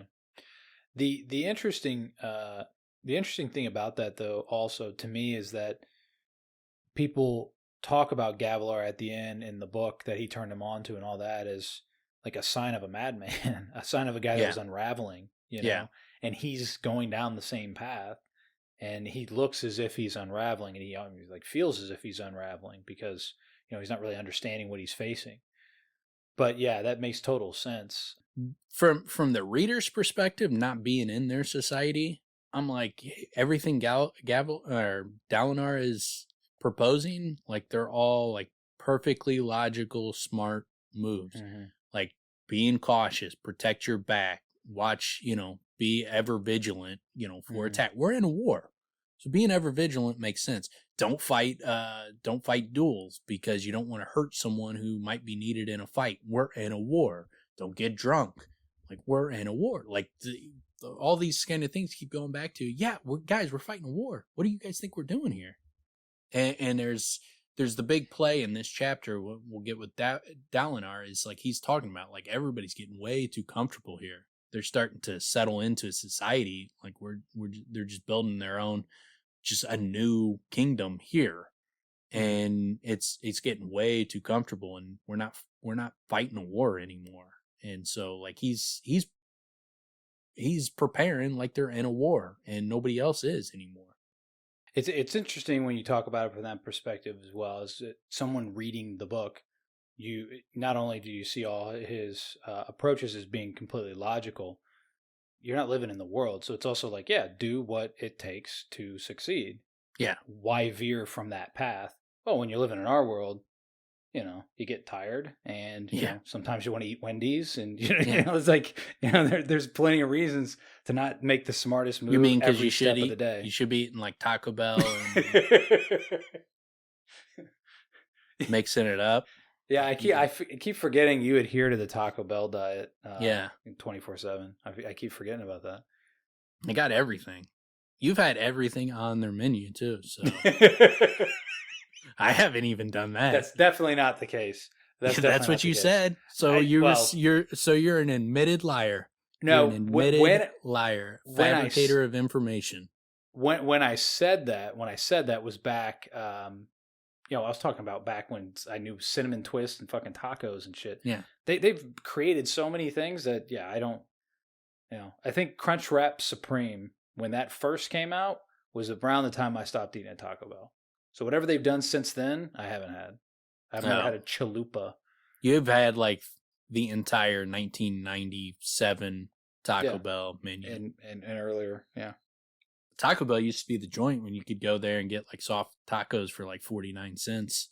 Yep. And you're like a middle school or high school kid. Yeah. And like you want to go eat food. Like, man, you can just go through change and fucking mow down. And if you're especially kind of broke, like I was, that's the best place to go with friends, because so much of the food that falls out of it, and I would just like basically eat.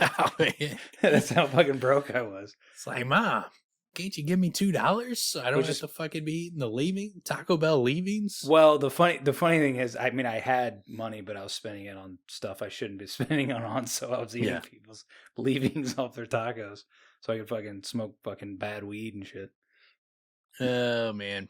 That's the choices we make. As young ones. But yeah, and then so the section here with Adolin ends with the horns go off, and it said counted off the next series of horns. The chrysalis had been spotted on plateau 147. That was within striking distance. Come on, Father Adolin thought, we can race him for it. No horns came. Once again, Dalinar Kholin had chosen not to fight. So the horns sound, and he hears where it signals what location it's at. He sees that it's in their range and also Sadeas's range. So one of them is going to get to it, and he's like, we can race him for it, but Dalinar does not signal that they're going to go for the chrysalis. So well, the other problem that would come up here is if they were going to go for it, Adolin can't go because he's on a date. Yeah, right? He can't break the date. Yeah, clearly, it's such a great date. It's such a great date. Like, you don't want to fucking break your stride when you're hitting a grand slam right here. You got to round all the bases. Like, you don't want to fucking stop halfway. You don't want to ruin that grand slam. Got to finish it up. Round the bases, touch home plate. It is the type of situation where the second something like that happens, he would forget she's even there. Yeah. You know what I mean? Like, that's the vibe I'm getting off of him. Watch so far. Just immediately turns and runs and sprints off without saying anything. She's just like, what the fuck? Like, I'm nothing? It's like thinking he remembers after, like, at the end of the fight when he's handing off his shit-filled shard plate. He's sitting there remembering to Janala. Oh, Janala! Oh, shit. I'm going to have to buy her so many jewels. All right, and then the next section is Dalinar, and Dalinar starts off with him standing with his hands clasped behind his back, looking out over the Shattered Plains. You're always like, Dalinar, they show him consistently in this section in part 2, where he's always kind of just standing with his hands clasped behind his back, looking out into the, out over the shattered plains. And, we get in his head at one point, he's thinking about, like, where are they? What are they doing? What's the point of this? Why did they do it? He's contemplating a lot of the whys for the war, and after 6 years, and what the fuck are we doing? And so you really are getting a sense of, in this section, especially this chapter, you get a sense of Dalinar is starting to see, like, the time is of the essence. We got to get our shit together, while the rest of the society is kind of just like settling down into, this is our life. We'll just build this place up. We'll fight for chrysalises, and we could do this forever. Why not? It's all, it's all fucking gravy, man. Everybody's having fun. Why rock the boat? Well, and I think we just talked about that. I think it was one of the previous chapters, right, where they're just like, or maybe it's this one, where they're building the place out, right? There's like statues, and like they're making it super nice and like lived in, when it's like, dude, this is supposed to be a fucking war camp. Yeah. Like, what do we, that's where it gets to, like, what are we doing here? But yeah, it's, again, this goes back to Dalinar's, like, the guy that's pointing out the unpopular, right? Yeah, and he's right. In one, he knows he's having these dreams, so that's obviously, a major difference, is he's having what, he sees as a spirit or a god, or he doesn't know what the fuck it is yet, but he's feeling like he's getting a message from basically God, telling him that shit's about to go down. You got to be ready for it. You got to unite these people. And then the rest of society is just having fun, which it also, the fact that they're getting so settled down into this routine, and they're just treating it like it's a game, and they're just kind of, settling down, building out their digs and bringing family and all that kind of stuff. It shows you why they haven't found the Parshendi in 6 years. It's because they're not taking the mission to destroy the Parshendi that seriously. It's that's not a top priority to them. Yeah, things have shifted, right? Now it's become, this is our lifestyle. Let's go get some gem hearts. Like, let's do our little competition here. So it's just it's the distractions are their life now. It's no longer. I mean, look how willing Sadeas is to waste the lives of bridgemen. I mean, like, this guy wouldn't be willing to just, send a handful of guys out with the bridgemen and just go. We're gonna veer down this path, and we're gonna fucking find them. I don't care how many slaves it takes. We're just gonna go from chasm to chasm until I find where the Parshendi are hiding. Yeah, you would think that that's what you would be doing if the goal is to win this thing. Yeah. Then let's locate them. Let's box them in. Let's figure this out, But yeah, but they're all fighting over the loot, man. They got like a treasure chest that just magically appears on the ground and just lays down and opens up for them. And they just got to, walk up to it and collect it and, beat the Parshendi to it. And beat the other high princes to it. So they got their fun game where they make a lot of money. Yeah, it just becomes, the war is the economy, right? It's kind of like fighting a war where, one side is living in Las Vegas and on the Strip, and then the other side is in like the outer parts of Nevada, where it'd be like, I mean, we could find them. We could go. We could just make a push. Or we could just kind of like chill and take them out one at a time and just see how things go in here. Like, I mean, there's plenty of stuff to do. We've run out of chips. Yeah. Where do we go get chips? Yeah. Oh, they're out there. Just this is venture out. All right, let's go venture out. Endless supply of chips. Yeah, you can always find chips. All you got to do is go kill a bunch of them every now and again. You get a bunch of chips for it, and you come back to Vegas. So yeah, I can see how that would be tantalizing to groups of people. But Dalinar is all about like, we need to end this shit. And then so it's like Dalinar's climb to the palace had been interrupted by the horns. He stood long enough to see Sadeas' army gathering inside his camp. Dalinar could have sent a soldier to prepare his own men. He was close enough. Bright Lord, a voice asked from the side, "Do you wish to continue?" You protect him your way, Sadeas, Dalinar thought. I'll protect him my way. Yes, Tishev, he said, turning to continue walking up the switchbacks. Tishev and her attendant scribe were both wives of his officers. Dalinar trusted them mostly. It was hard to trust anyone completely. Stop it, he thought. You're starting to sound as paranoid as the king. So you get a couple things there. You get one, Dalinar is looking at this as not going after these chrysalises. It's not just that he thinks it's stupid. He does think it's stupid at this point. He thinks it's a waste of time. But it's also in that he's trying to protect the king, and he understands that Sadeas is doing this because he thinks this is the best way to protect the king. So they have completely different ideas for what they should be doing, but they both have ultimately like the kind of same goal. Although, come to find out that Sadeas is much less loyal to the king than Dalinar when it comes to it. His loyalty is very much conditioned on how much say he has with the king and how, whether the king is doing what he wants. Yeah, power and influence. Yeah. If he can lead from behind, he would love to do that. But otherwise, he's perfectly fine being a thorn in the king's ass.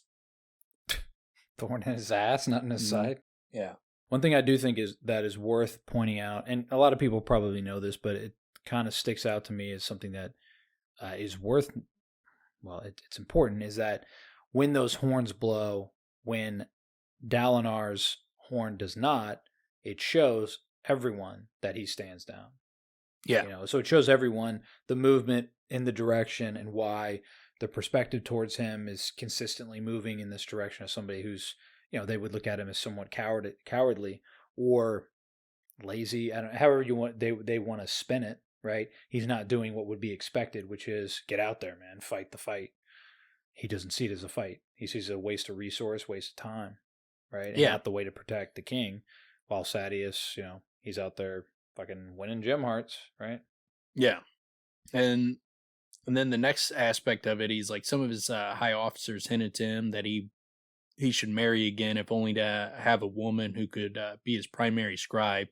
He thought he rejected their suggestions because of love for his first wife. They didn't know that she was gone, vanished from his mind, a blank patch of fog in his memory. Which is a real interesting thing that Sanderson does with Dalinar, is the fact that he doesn't remember his wife at all. And if someone says her name, he hears shh. Like he doesn't hear her name or anything. Like, so something's majorly fucked up with, and he can't picture her with his wife. Yeah. So I'd be curious if someone drew a painting of her, if he would even be able to see it. I don't think that ever comes up, but it sounds like real curious if he would. Because it sounds like there's something in his mind or what in this world that creates that blankness, which, I mean, again, if you can't even hear her name, which brings the question up, who's doing this? Why? Right? What's the point? Are they leading him down a certain way because of it or by doing this? Like, again, it's the who and the why that's really important in that aspect to me. The fact that it's not crippling to him is impressive, because that would be crippling to me, because I would always be questioning, like, why don't I know about my wife? Like, I don't, what exactly is going on? Is someone trying to control me? Am I doing the bidding of someone else? And I don't, and the only reason I don't know is because I don't have these memories. Like, why are these memories gone from me? Is this just a mental thing? Is this a magic thing? Like, I would be constantly obsessed with finding out the answer. That's the biggest problem. And then so that it would be the same thing. Who and why? And if it's you, what the fuck, right? Yeah. I mean, the answers bring on more questions. Yeah. And the need for, and the understanding of why one would even be like panicked. Like, what the shit is going on with me? Yeah. I mean, it would nuts. Be a massive mystery that I would be obsessed with solving. And, and then I'd be having a question, like, what else do I don't remember? Like my wife, people are going to bring up the fact that I had a wife. What if there's stuff I don't remember that have that nobody nothing knows. to do with my wife, that no one would, have any knowledge about. What else don't I remember besides things that are linked to my wife? Like, what important information?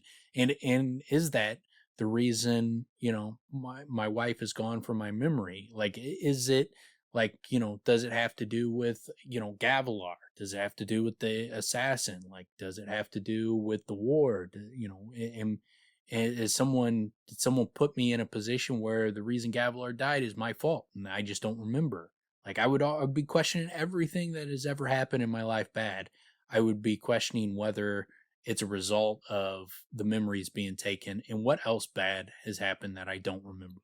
It's funny that this doesn't get directly cited as a reason for, but one could imagine why he'd be uptight, right? Yeah. And anxious, but he doesn't actually cite this as reasoning, right? It's just like, it just gets mentioned and it's like, whoa, okay, that's interesting. He takes it very much in stride. I would, like I said, like those are just off the top of my head, just things, like coming up off the top of my head, things I would think about if I was Dalinar. And he does not put a lot of thought into it. He just kind of accepts it and moves on, which is kind of his personality. He's just like, okay, well, that's the situation, deal with it, move on.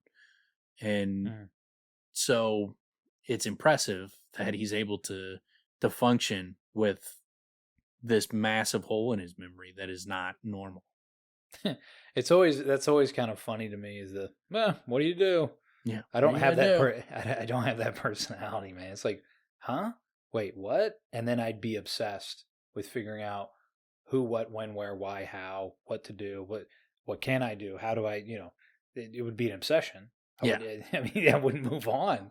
No. It'd be like all I would focus on for the longest time, and then still function in ways that I can, but yeah. And then it'd be like, it's the only reason I'm not obsessed with this is that part of it. Like that I would just I would go like that route, where it's like, or is the reason I'm obsessed with it because of what they did? Is that part of it? Are they screwing with me? Did they want me to become obsessed with this? Like, they blocked out memories, and the whole point was to make me obsessed with finding out the answers, and I'll never be able to figure them out, and they just ruin me. Like, it would be everything. I would be an absolute paranoid mess. Or it's also like, well, if I could remember, then how different things would be. Yeah. If I could remember, then I'd have the answers. Like, it's a never ending cycle, right? Yeah. And instead he has the, whatever. Well, yeah, you just keep rolling. At the end of the day, it is what it is. I fucking hate you. But yeah, then we get, Bright Lord Teshiv said, Bright Lord Adolin asked me to report the process of the Saddle Girth investigation. So she lets him know, nothing definitive came out of that. And he talks about, she talks about that High Prince Aladar has begun to talk of taking a short vacation back to Elhokar. And so Dalinar's kind of weighing that is like, this is part of his struggle. He's like, it's good to have all the High Princes here where I can keep an eye on them and make sure that they're not doing anything shady to break up the kingdom, because that's his main focus, is uniting everybody, keeping it all together, keeping the kingdom from falling apart. And he sees the cracks, he sees it falling apart, and no one else seems to see it. And well, he's got added motivation as well, because he would naturally want that for Elhokar's sake.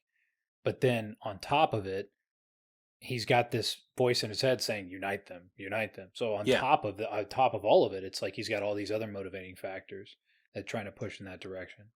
Yeah. And so he's got the kind of twin emotions where on one hand, he wants all of them there, but then on the other hand, it'd be good to have a High Prince go back to check on the kingdom and make sure, the kingdom's not being wrecked while all the High Princes and the king are gone.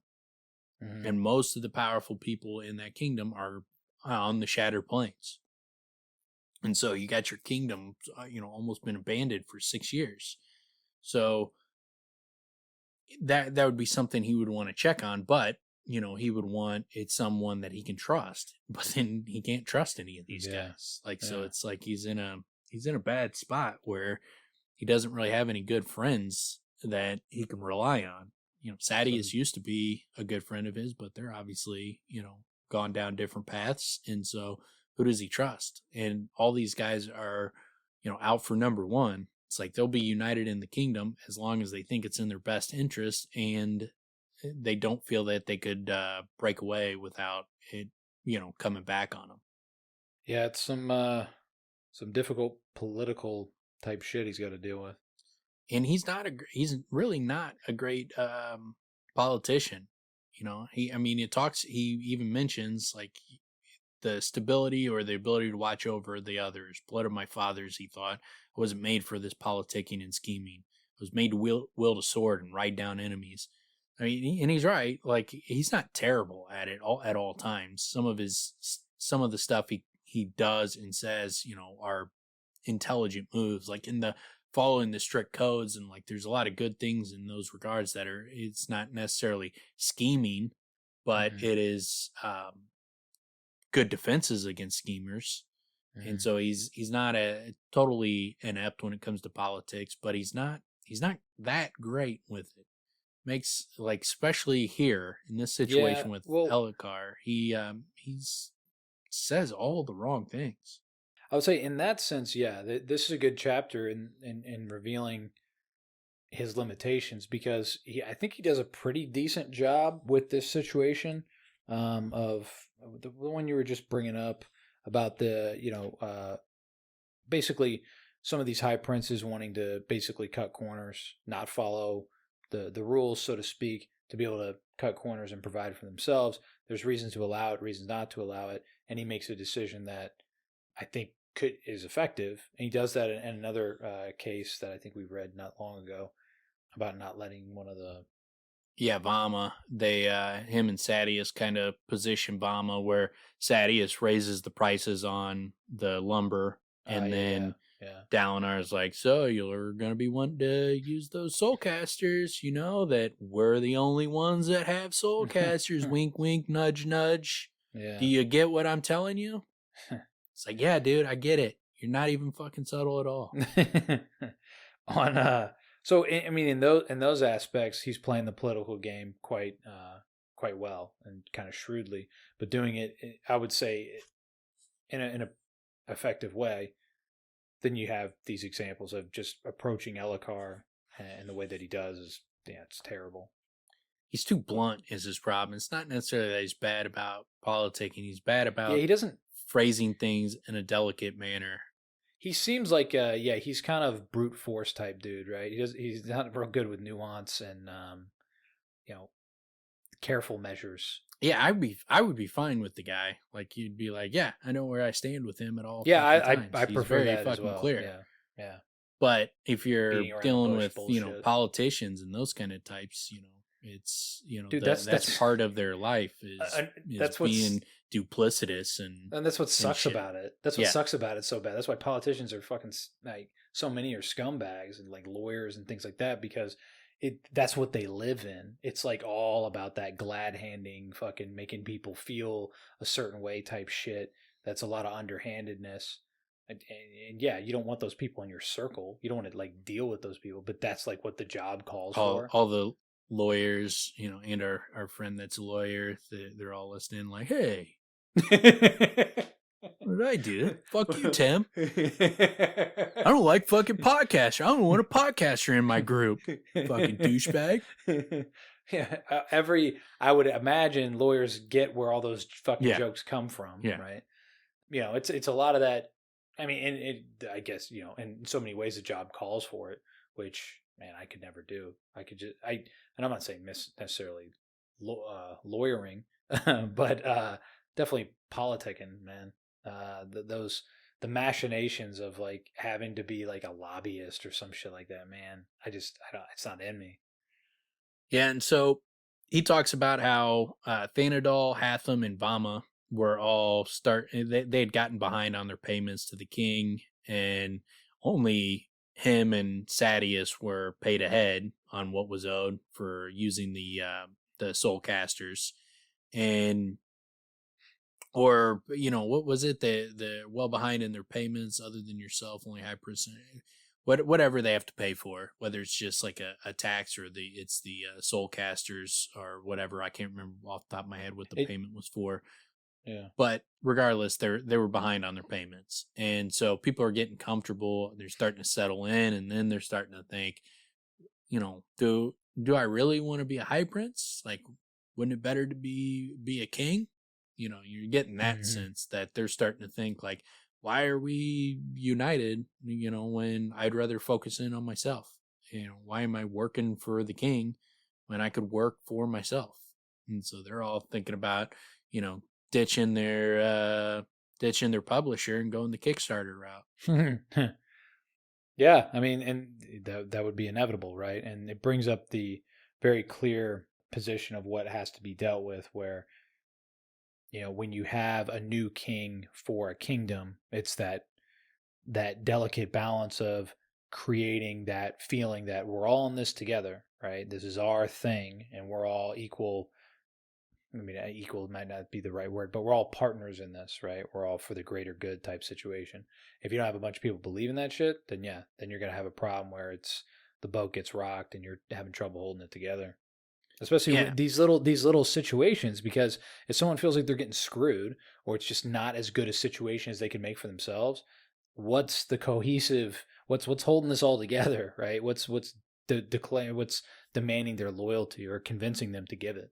Yeah, and he points out a good thing on like the fact that tradition is what builds the kingdom. He's like, with Gavilar, he's the one that brought everybody together through conquest. Like, he fought all these guys and got them to bend the knee to him, and so like he's the one that united everybody. And then now that he's gone, they don't have that linchpin that's holding everybody together anymore. They're not following him out of either loyalty or fear. And so now that he's gone, it's like the danger point is while during Elhokar's reign, he's either going to establish himself as their ruler or the kingdom's going to fracture. And he's like, but if he can establish himself, then it becomes tradition. And then like their sons become high princes because that's what their dad did. And, and Elhokar's son become king. That's because that's what da-da-da. And so then it's just that's the tradition. That's just what we do. And they settle in. That is human nature. Things, things that were unthinkable 6 months ago, once people settle into those things, then it becomes the norm. And that's just the way it is. And that's what we always do. Even though if you had talked to him 6 months prior, it would have been outlandish that, the thought of whatever change. I mean, it's, you come up with a million different examples. There's just shit that just changes the way people live their lives. And then 6 months later, it's just the thing that we do. Yeah. I mean, complete changes. I mean, there's so many examples. All technology changes everything, right? Yeah.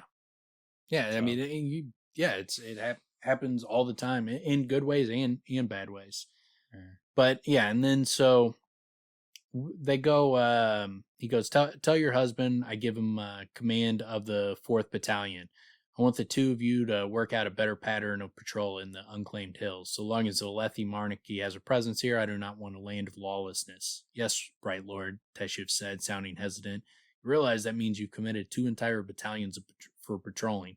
So he's putting his guys to work on doing the proper things, the things that need to be done, like the everyday bullshit that no one wants to do. Keep the streets safe. Make sure that there's no fighting or looting or crime. Like, we don't want shit to get out of control. He's keeping the order. And all the rest of these guys are just focused in on, what's good for them. And they're not thinking long term, because the chaos is not going to be good for them long term. But in the short term, they don't give a fuck. They're just like, yeah, but right now, that doesn't help me. That doesn't help me get any more gem hearts protecting the streets. And so they just leave it for Dalinar to do it. And then the stupidity of their culture is they look at Dalinar like he's weak, when without him, all this shit starts to fall apart pretty fucking quickly. If Dalinar died, it would be a disaster for all these guys, because he's the one holding it all together, doing all the shit that they think is stupid and makes him look weak. That he's doing all the shit that needs to be done to keep it going for 6 years. Good thing he wanted to be Mr. Discipline and by the book. as his calling. Because he's that is funny. That like what do you call that? The thankless job, right? Yeah. Not only is it not thankless, he's literally being looked down upon for his choices. When it's definitely, well, from what it seems, their society's much better off for the things he's sacrificing. Yeah, and so I mean he's put a quarter of his forces to patrolling the roads basically and keeping everything safe. So he's doing all the shit that needs to be done to keep the thing moving, keep all the thing going, and it's definitely not only a thankless job, it's a job that everybody else looks at him and is like, well, what's wrong with him? There's something wrong with him. Look at all this dumb stuff he's doing. He's got a quarter of his troops, and he's not using them to get gem hearts. He's using them to like protect the streets and shit. There's something wrong with him. It's crazy. It's so short sighted. But he's doing everything that needs to be done, so they're living good off of his hard work. And then Renarin steps up to Dalinar and says she wasn't pleased about that, Father. She wishes her husband to be fighting. Dalinar said, they all hope that I'll win another shardblade out there, then give it to them. The Parshendi had shards, not many, but even a single one was surprising. Nobody had an explanation for where they'd gotten them. And I don't have a good one either, and I haven't seen a good explanation. I like even just trying to find other theories on, where they might have had them. I have no good ones. Nothing good on a good explanation for where they got shard blades. So like, because it seems like most shard blades, they're pretty well accounted for. Like people have a good idea of how many shard blades and shard plate other kingdoms have. So like, where the fuck did they come up with them? I mean, they should be well accounted for. They're such a game changer. I mean, it's massive, right? Yeah. It's not something to take lightly. And so, like, if these guys have them, how did they get them? Because it's not like, when you see the Parshmen, and so if that's what you grow up with, and you're like, these people can't even think, and then you go, they think the Parshendi are barbaric and very backwater. So it's like, well, how the fuck did they come up with shard plate? You think of how hard it is to take a shard blade and shard plate from someone. And so how would some society you view as primitive, it'd be like, well, how the fuck did they get it? Yeah. I mean, that brings up many, many questions. Yeah, right. In terms of, well, where I was just no, I guess it's the next chapter. I was just thinking, this is why I get so mixed up, because I'm like, yeah, where I'm at in book 2, it's actually this next chapter we get pieces from. We go back in time, and then you got the Knights Radiant with fucking shard plate and shit. Yeah, that's something I'll be trying to pay more attention to on this reread, is trying to figure out as we go along. I want to try to see if I can come up with a reason why and how they got it, why they got it, and those kind of things, and see if there's a theory out there that would make sense. And maybe it's just something that's just going to be a mystery we never get an answer to, but who knows? But I'll pay more attention as we go through it. But then it turns to a lot of talk about Renarin. He's like, the young man kept his eyes forward, staring at nothing. Some people thought him emotionless, but Dalinar knew he was just preoccupied. Said, I've been meaning to speak with you, son, Dalinar said, about the hunt last week. Which, he tells him the obvious. Like, dude, what were you thinking? Yeah. Like, you just ran in, like, we're fighting a monster, a giant monster, giant crab-like monster, or like a shrimp, almost like a shrimp crab with giant claws all over the place. And, like, you're running out there with no armor, and you can't fight. And you might have one of your, seizures out in the middle of the field, and you'd be dead. And it's like, what the hell were you thinking, dude? Yeah, extraordinarily reckless. Very brave. Yeah. Right? Well, he even says that. I don't fault your bravery. I fault your wisdom. What if you'd had one of your fits? Yeah, well, and the fits, when that gets brought up, that definitely, for me, reminds me of, obviously, of Dalinar, where it's almost like, is he having visions as well, even though we don't hear about him. But I also like kind of the way that we've thus far heard him described by others, and it gets mentioned, right here, where it's like he did have emotions. He just didn't show them. Like this idea that other people had this idea of these assumptions about him because he's different, right? Yeah, he's a quiet, introspective person. So, he's not like, I mean, they're all walking around in their teddies and pretty boisterous, and, he's pretty reserved and doesn't, he's not like super boisterous. He's got kind of a more analytical type of mind, and he's very thoughtful with his words. And so he's just a lot different than the other characters we meet in this culture. There's not so many people that are reserved, and they're more reserved in a stoic way. Like Dalinar is very stoic, and so you get like when they're reserved, it's more stoicism. His reserve is like kind of a shy, awkward, introspective type of person. Well, and so he has fits, but does he also have like a blood disease? That's what they think causes the fits. They think it's a blood disease or something. They don't really know what the fuck's wrong with him. He's just... They didn't take him to a doctor? Yeah, he's having... They do a blood panel? Yeah. CT scan? Yeah, like they don't fully get it, but he's probably more than likely it's him he's got seizures. I mean, even if you're having seizures in this world, I mean, think of how many people, like, there's almost nothing that's being done for them. They just have seizures. So it's not like even in a high tech, medical world as high tech as ours. A lot of these things, there's not much you can fucking do for it. No, the reason why I bring it up is I thought he also had like his blood didn't clot or something. I thought there's something along those lines, like if he gets hurt, he won't heal or something. I thought it was something like that, but maybe he's just looked at as weak. Like he's not anemic or anything. It's not said like that. It's when they talk about like a blood weakness, they mean like like like you need to leech a person type of a thing. They don't understand what the fuck's wrong with them, so they just call it a blood sickness or something. Yeah, something wrong with his blood. It's something born in, basically. Yeah, you're born wrong. Yeah, you're born wrong. Yeah, put together properly. Why weren't you born right? But, and then, so when he's sitting there asking him, like, what if you had one of your fits? He goes, then perhaps the monster would have swept me off the plateau, Renarin said bitterly, and I would no longer be such a useless drain on everyone's time. Downers, don't say such things, not even in jest. Was it jest, Father? I can't fight.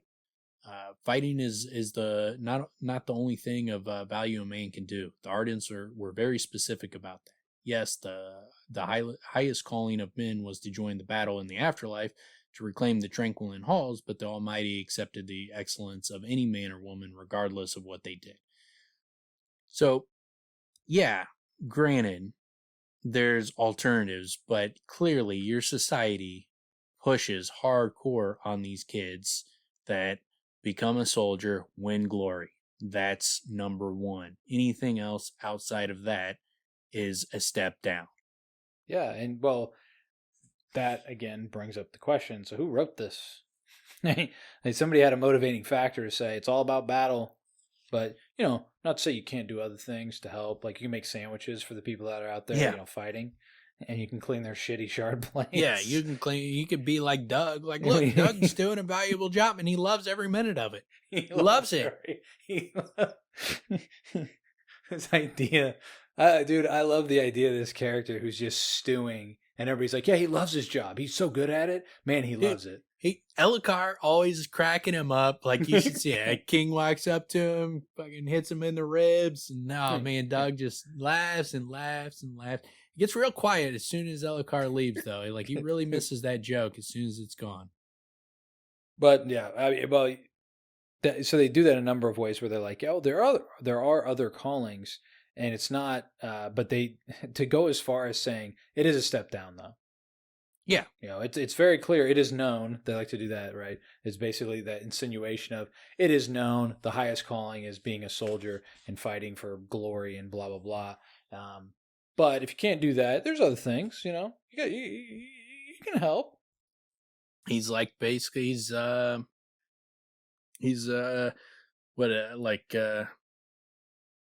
a good S name? He's I can't think of an S name. Steve. He's Steve Curry. He's basically Steve Curry with no jumper. Oh, so he's not Steph. Yeah. Yeah, I mean, so it kind of comes down to he's you got Dalinar as your dad, and he's the Blackthorn. Adolin's a badass duelist, like number fucking one. Del find Curry. out is number one duelist. So you got Del Curry, Steph Curry, and then not even Seth Curry, but Sebastian. He's Steve Curry, who's no one's heard about.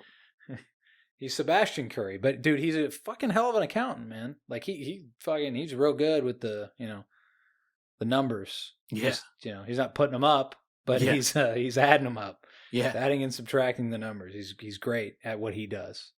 Look, dude, but every time he hits a 3, I can tell you how many points he scored. That.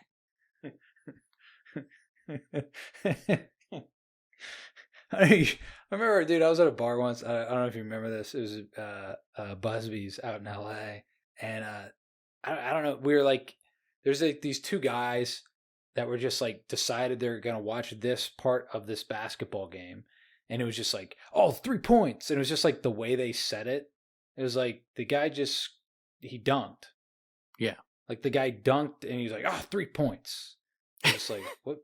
Why are you bothering with it? Like what are you doing right now? Like, you're just happy to be here. I guess it's my least favorite is the girls, like the girl who tells you that she loves sports, and then you hear her like talking during the game, and it's like you have no idea what's happening here. Like this is like there's an episode I've seen of the Big Bang Theory where like one of the guys watches football with some guys that actually like football. He's this big nerd, doesn't like football or anything, doesn't know shit about it.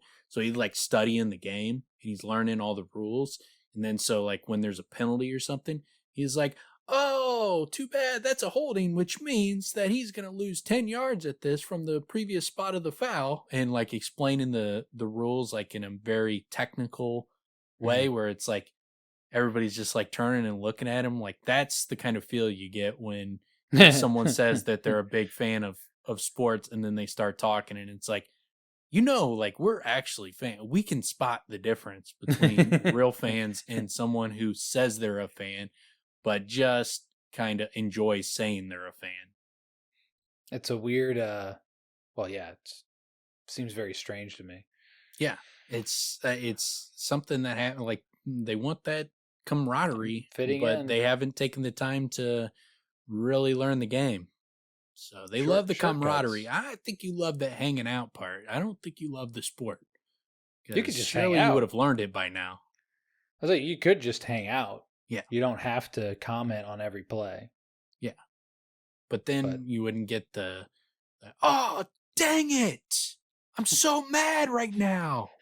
I'm mad with you guys. Like booing timeouts. Yeah.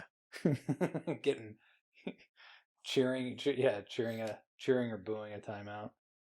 But yeah, and then we also get the he talks about the calling here where he's like, you did your best picking a profession and an attribute of the Almighty to emulate, a calling and a glory, it was said. You worked hard at your profession and you spent your life trying to live according to a single ideal. The Almighty would accept that, particularly if you were light-eyed. The better your blood as a light eyes, the more innate glory you already had. It's like, all right, getting a little fucking 1940s Germany right there with the old Alethi. This also goes back to what we were just talking about, where it's like who wrote this? Yeah, because it's somebody that really likes war and someone who's really into light-eyed individuals. Yeah, and just giving them the upper hand here. Find out through a wormhole, one of their scribes got a hold of a copy of Mein Kampf. It's like, yeah. Blonde hair, blue eyes. It does make sense. But yeah, and so which is a ridiculous notion that just the eye color grants them. Although then there's the fact that you see in the second book like the with the shard plate, like they all fucking have blue eyes. And it's or like light colored eyes. Their color, you know, the eye color is fucking, you know, a thing. And so it's like, what the fuck is up with that? Why would light eyes matter? Yeah, it's yeah, I don't know. I mean, it's a choice, right? Well, it seems, unless I'm missing something. It just seems like Sanderson made a choice. Yeah, I don't know. I don't understand the reasoning why. There's got to be a reason why. I'm surely he didn't just be like, yeah, so light eyes, you know, are better. And yeah, there's got to be some like it's not like all of it, level, because it would be like, well, why, you know, like if that was just like his thing, it would be like every one of his books, like it's always light eyes people are the good guys and dark eyes are the bad. We find out it's Sanderson dated some brown-eyed girl who fucking pissed him off, and he's never recovered from it. But anyways, he goes, you know, you're right, of course, Father. I am not the first hero's son to be born without any talent for warfare. The others all got along, so shall I. And so he's looking at him. He starts to think the boy, and he's like, man, I still think of him as the boy, even though he's in his 20th year. And he's like, Whit was right. Whit was saying I didn't, you know, give him enough credit, and Whit was willing to like poke fun at him and try to break him out of his shell. And he was, you know, not treating him like a walking eggshell, you know, like a human eggshell. And he was treating him like a person that you could poke fun at and you could have fun with and you could treat like a normal human. And Dalinar still treats him with like kid gloves. And he realized it in this moment. And that's when he changes course. And he's like, look, if I win shardplate again, the next shardplate and shardblade I win, I'm going to give it to you. Which is a massive fucking gift. Definitely blows his nips. Yeah, really. I mean, completely flipped his mood around on a dime. Like Renarin's like, "What? Are you serious?" He's like, at first he's like, "Yeah, you got to give it to someone good." And Dalinar is like, "Nah, fuck that." It's like nobody else does that shit. He's like, I'm gonna give it to my son. Nepotism for the win. Yeah. He does. Yeah, he does take it that far, where it's just like, look. None of the other high princes give up their spoils to the king, and you're my son, and no one's going to be like, well, why would you give it to him? Like, makes total sense. Yeah, so he makes that deal with him, which brightens up Renarin's day and shows you, you know, Dalinar's he's a good dad. I mean, he's self-aware. Yeah. He pays attention. He can see, you know, the problems that his kids are having, and he tries to correct things, and he tries to guide them down a path that's good. I mean, he's pretty solid dad. Yes. Well, and then also, I mean, this solves so many problems for him, right? If he's super down in the dumps and depressed because he can't fight, well, now he can. Yeah. I mean, how can you not fight in shardplate? Like you're on par. Just spin around, spin in a circle. Yeah, like picturing like where the kids that just wail their arms around at some point. Like, that's literally what he's doing. Doesn't even matter. Just do whatever, dude. Just swing. I'll try not to hit one of us. I love the idea that it's like, all right, he gets it on. He's like, all right, so now I'm ready to start training. He's like, no, just do whatever, man. You're good. Yeah, you're good. Just doesn't really matter, man. Like we tell you, but like, look, this sword will just go straight through people. Like it doesn't get caught in anything, just slices right through. So just like swing it around. Just try to make sure that you're not hitting us. That's the big thing. That's it. But we're basically unstoppable in this shit. Like really, no need to practice. That's just for everybody else's benefit. So we look pretty while we're slaughtering entire armies. That's so funny. That's such a pat on the head thing to do to somebody where it's like, yeah, but you guys train all the time and Adolin's always dueling. Be like, yeah, that's for him. You're good. Just get out there. Yeah. Just get out there and play, son. Yeah. Just have fun. just enjoy the slaughtering. See if you get some of that thrill. Yeah. Get that thrill up your leg. I'm proud of you. Just patting him on the head. I am feeling the thrill. I haven't felt this since I climbed so high on that rope. But yeah, then we're back in Adolin's head, And Adolin is, continuing his terrible date as he's like, good bright Lord Adolin, the Arden said, walking forward with open arms. Kadash was a tall man in his later years who wore the shaved head and square beard of his calling. So Adolin takes her to the priest. After he goes and does his investigation, he's like, hold on. Now I'm going to go see the priest on something that is not immediately pertinent. This is not information that I would have to ask him at this moment. This is just going to be part of the date. He goes and talks to the priest about his dad. That's, in our world, what better way, to make he could have did this the next day. After the date. What a great way to make a girl feel comfortable is invite her to or introduce her to your priest. Yeah. And this is, and it's not like this priest is like, he's working for someone else. The priest works for your dad. Your dad is in charge of him. So like you can go see this guy whenever the fuck you want. You can access this guy at any time. And you pick now after you took her to go do your investigation, you took her to some leather workers to ask about a strap. And then you take her to the Ardent to talk about your dad while you're on a date? Like, what the fuck, dude? Well, and again, to really send it in the real coup de grace degree, then is like taken aback with like, whoa, what's the problem? I mean, I thought religion was romantic. Yeah. But imagine like you took your girl to work with you, and then after work you're like, all right, one more stop. And then you go to the church or you go to a psychiatrist. You either do your confession or you go like through a therapy session. And you're like, chill outside for like 30 minutes to an hour. Got to go talk to this guy, get some shit off my chest. Got some things to work out with my dad.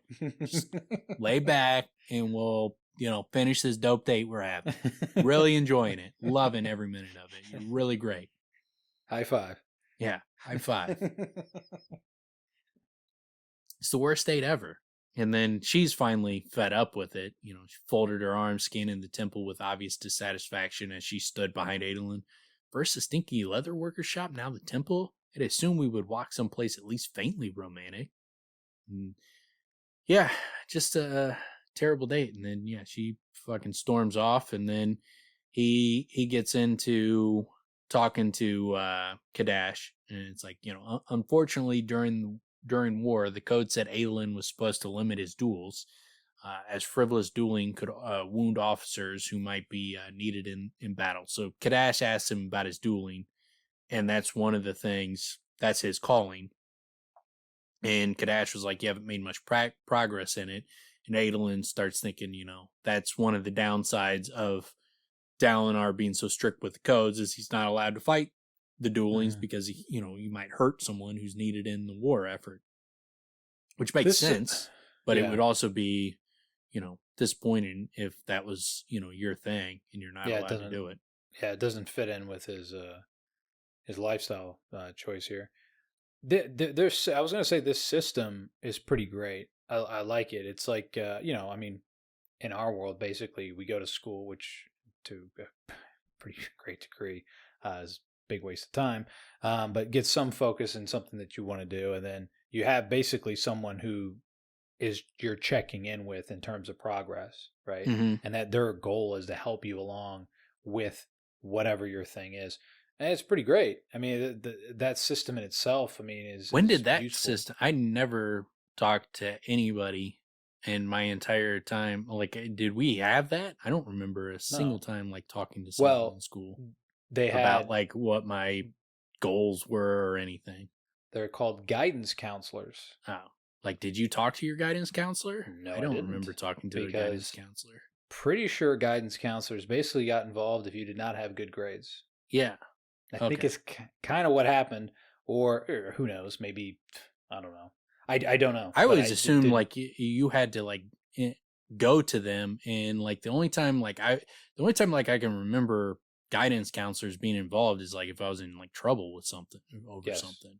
Yeah, I don't remember them like helping me with shit. It was all like and I was also the type where I would have done everything in my power to avoid having to talk to them.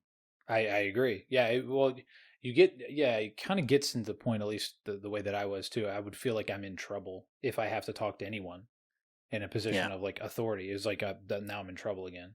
Yeah. So I would, like you just said, I would do everything in my power to avoid talking to someone in that position. It would take time to convince me, no, this is actually good. We care about you. Yeah. And trying to, that was the unfortunate aspect is I had a relationship that was built up through, the years of like, these people are my enemy and they do not have my best interest. Yeah. Like we had a very adversarial relationship.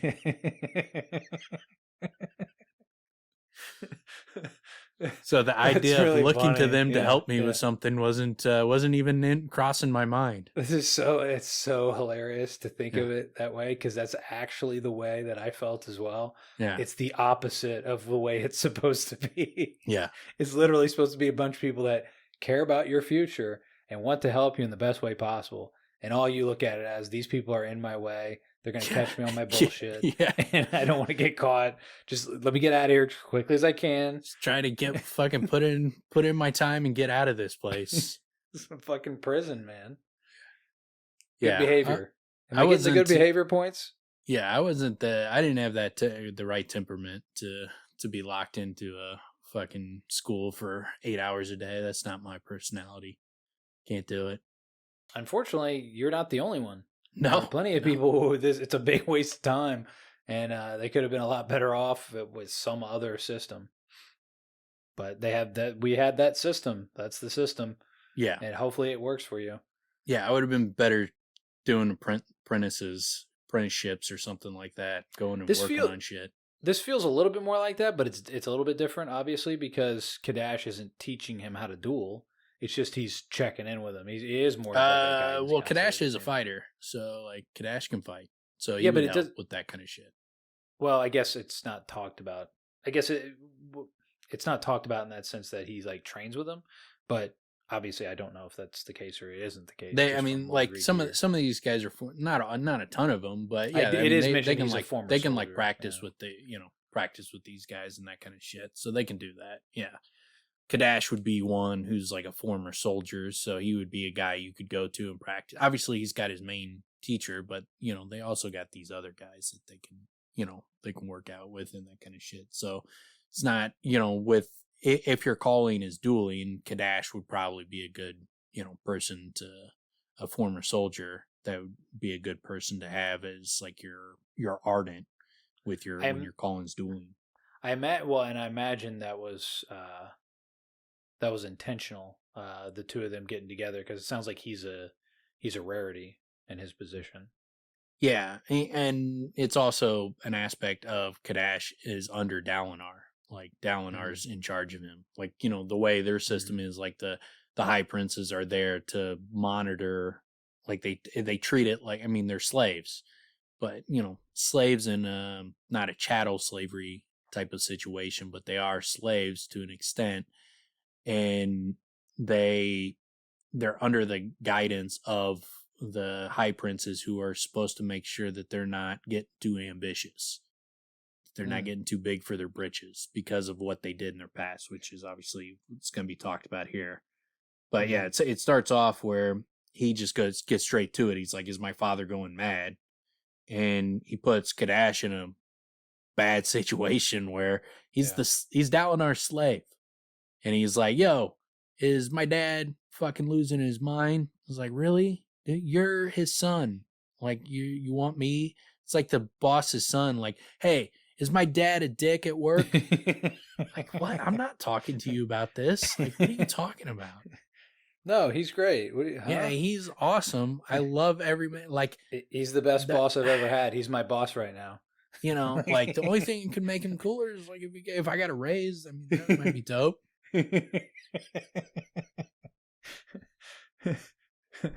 But yeah, no, he's best boss I've ever had. Best by far. Like, make sure if he knew that, I just hope he knows that. I hope someone like, if I haven't told him, I hope someone would tell him that he is just phenomenal boss.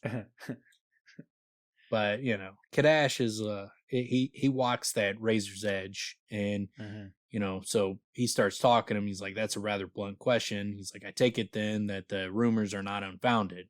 It's like, "Unfortunately, no. It happens during every high storm. He raves and thrashes about, and afterwards claims to have seen things. What sort of things? I'm not certain precisely." Adolin grimaced. "Things about the Radiance, and perhaps about what is to come," which is a big no-no in their society with their religion. Is predicting the future is massively forbidden.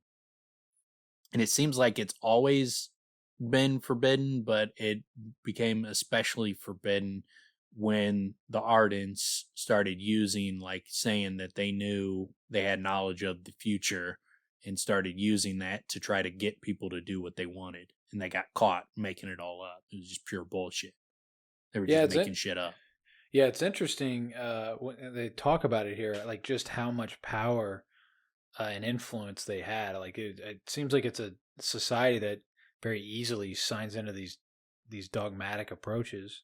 Not that that hasn't happened in our world, but there's more skepticism in our world where it's. I think there's enough people out there that are just not willing to cede control of their future. In our world, I mean, whether religions or you can see with cults, like there's people that will drink the Kool-Aid. No, yeah, literally. Yeah, definitely. Will drink poison Kool-Aid. There are certain people out there that cannot take. What I would envision is can't take the anxiety of having to figure it out for themselves. They need to be told by someone what actually to do, what actually the best path is, and they will take that path. They just need the guidance. There's certain people out there that absolutely most people are like that. Most people will follow orders. It's just they have limits. Well, limits. Yeah, that's what I mean. What I'm talking about is those, the rarity. But there are some people that have no limits. So that's who I'm talking about. Is the more rare. Yeah, everybody to some degree needs some guidance. I mean, again, that's why, like you just talked about, how important the guidance counselor was in your life. Yeah, that's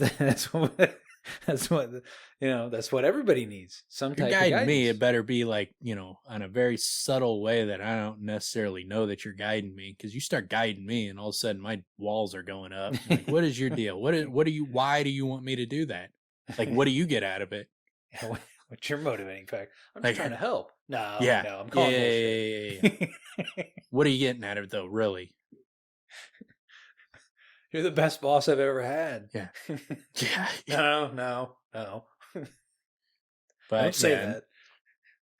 And so, like the time where the Ardents started abusing their power, it was called the hierarchy and the War of Loss.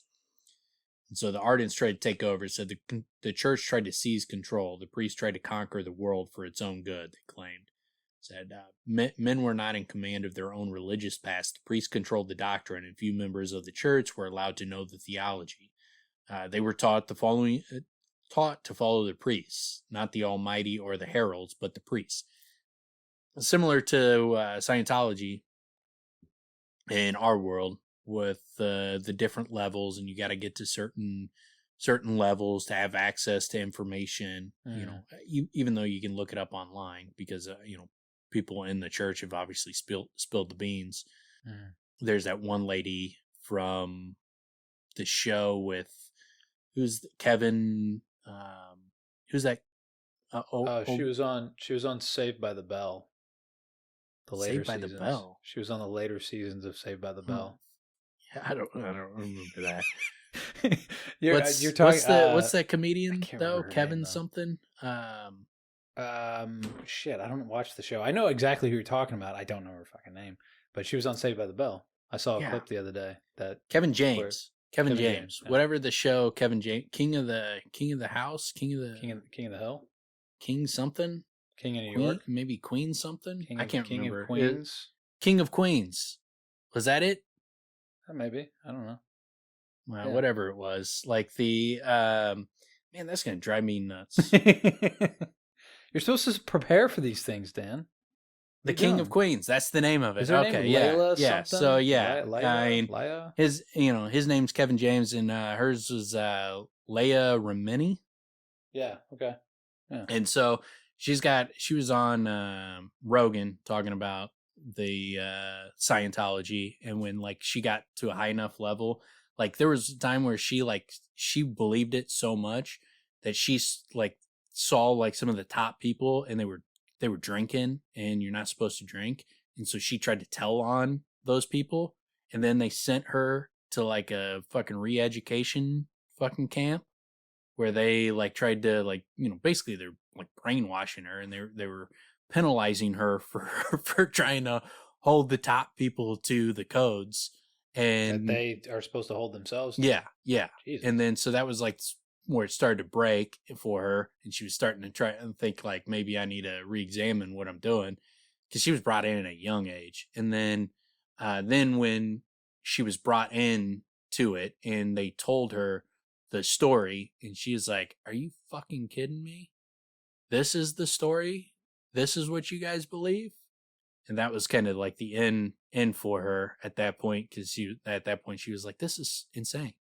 So she spent all this time, her whole life, all this energy, money, time, all of it. And then she got to that whatever level you're talking about. And that's when she got the information. It was completely incredible. Yeah. To the level of not being credible whatsoever. Yeah. Yeah. I mean, I can't remember the story, but their story, I mean, it's insane. But I mean, all religions have a, you know, you got to believe. If you believe it's them, faith. Yeah, it's you gotta believe in some, you know, mystical shit. But theirs is especially fucking wild, with like aliens and souls and volcanoes and shit. I can't remember their story. It's crazy. But she, you know, that's kind of what I think of is, you know, when I think about the Ardents and how they were trying to control things, where you don't get to know what's in the religion, we'll tell you what you need to know, is that kind of mentality. And But that's how you follow build what a cult. say. Yeah. It's not how you build a religion. That's how you build a cult. Is you are the authority and you tell them what to think. It's not, you know, an open book that anybody can try to interpret. Yeah, it's no longer guidance. It's no longer like, you're not helping people along. Let's all study this together and we'll take lessons from it. It's I will tell you what it says and you will do what I say. I mean, you're seizing power and influence. Yeah. That's dangerous, man. There are not many examples where that shit doesn't end up some bad ways for people. That massive amount of power is a dangerous thing. But yeah, and then we get, you know, the priests of the hierarchy were cast down. The Sunmaker made a point of interrogating them and going through their correspondence with one another. It was discovered that there had been no prophecies, no mystical promises from the Almighty, that had all been an excuse fabricated by the priest to placate and control the people. And Sunmaker's a guy that's going to get brought up. He's a Gavilar type of figure that had united Elhokar a while back. So he's a figure that's going to be talked about a number of times, just kind of a historical figure in this world, in their historical Alethi king.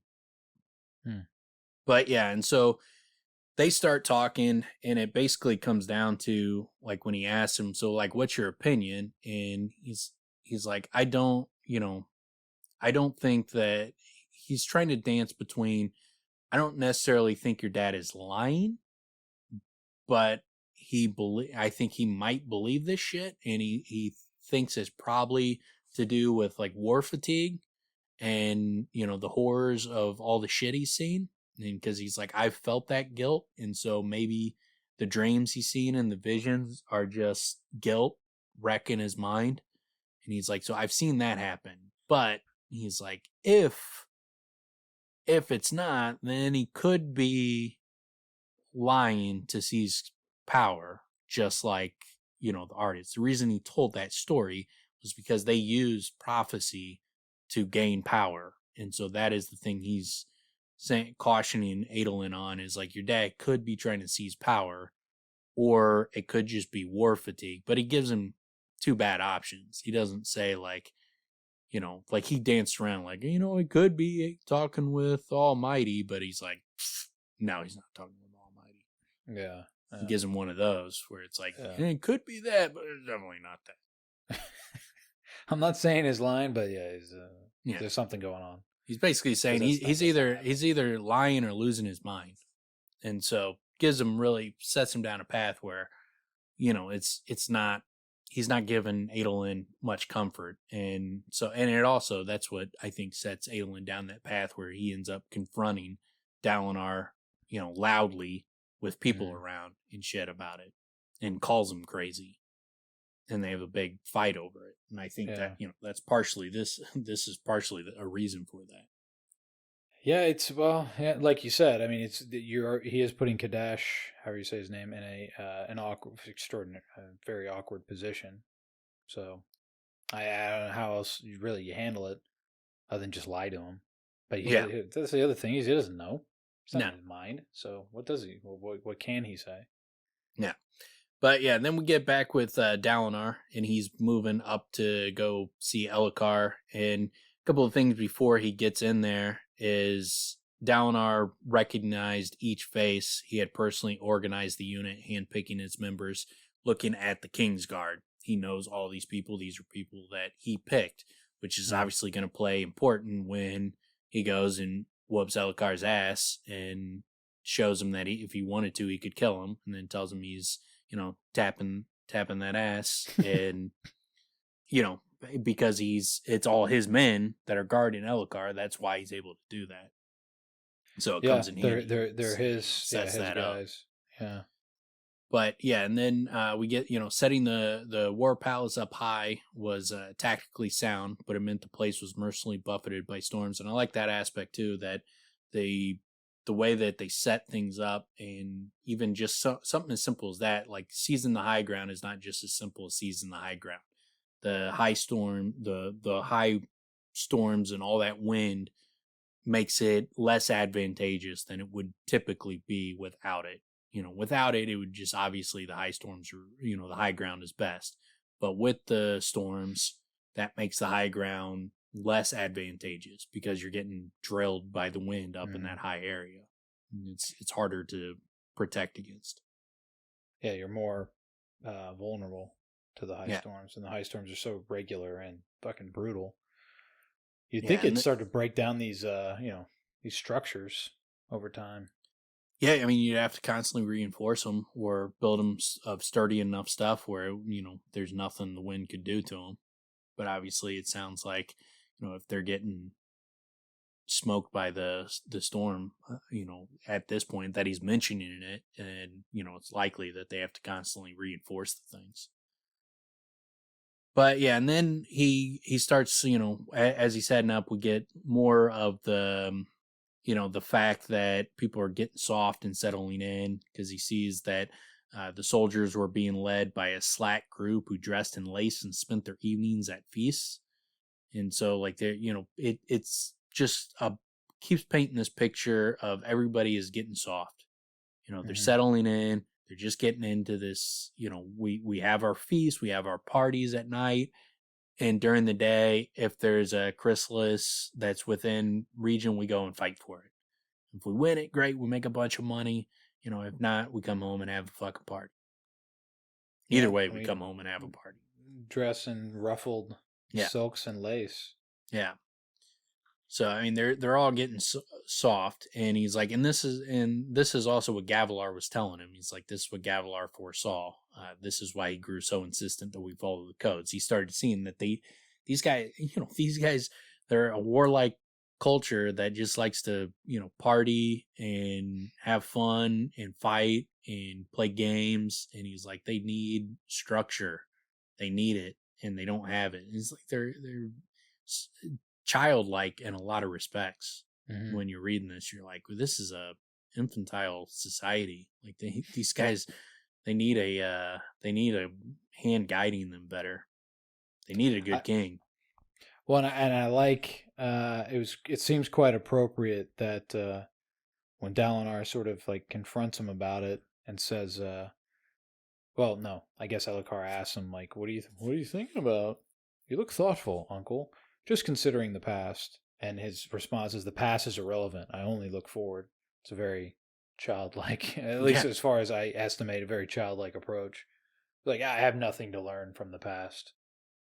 Only the youth. Only, like, well, maybe not only the youth, but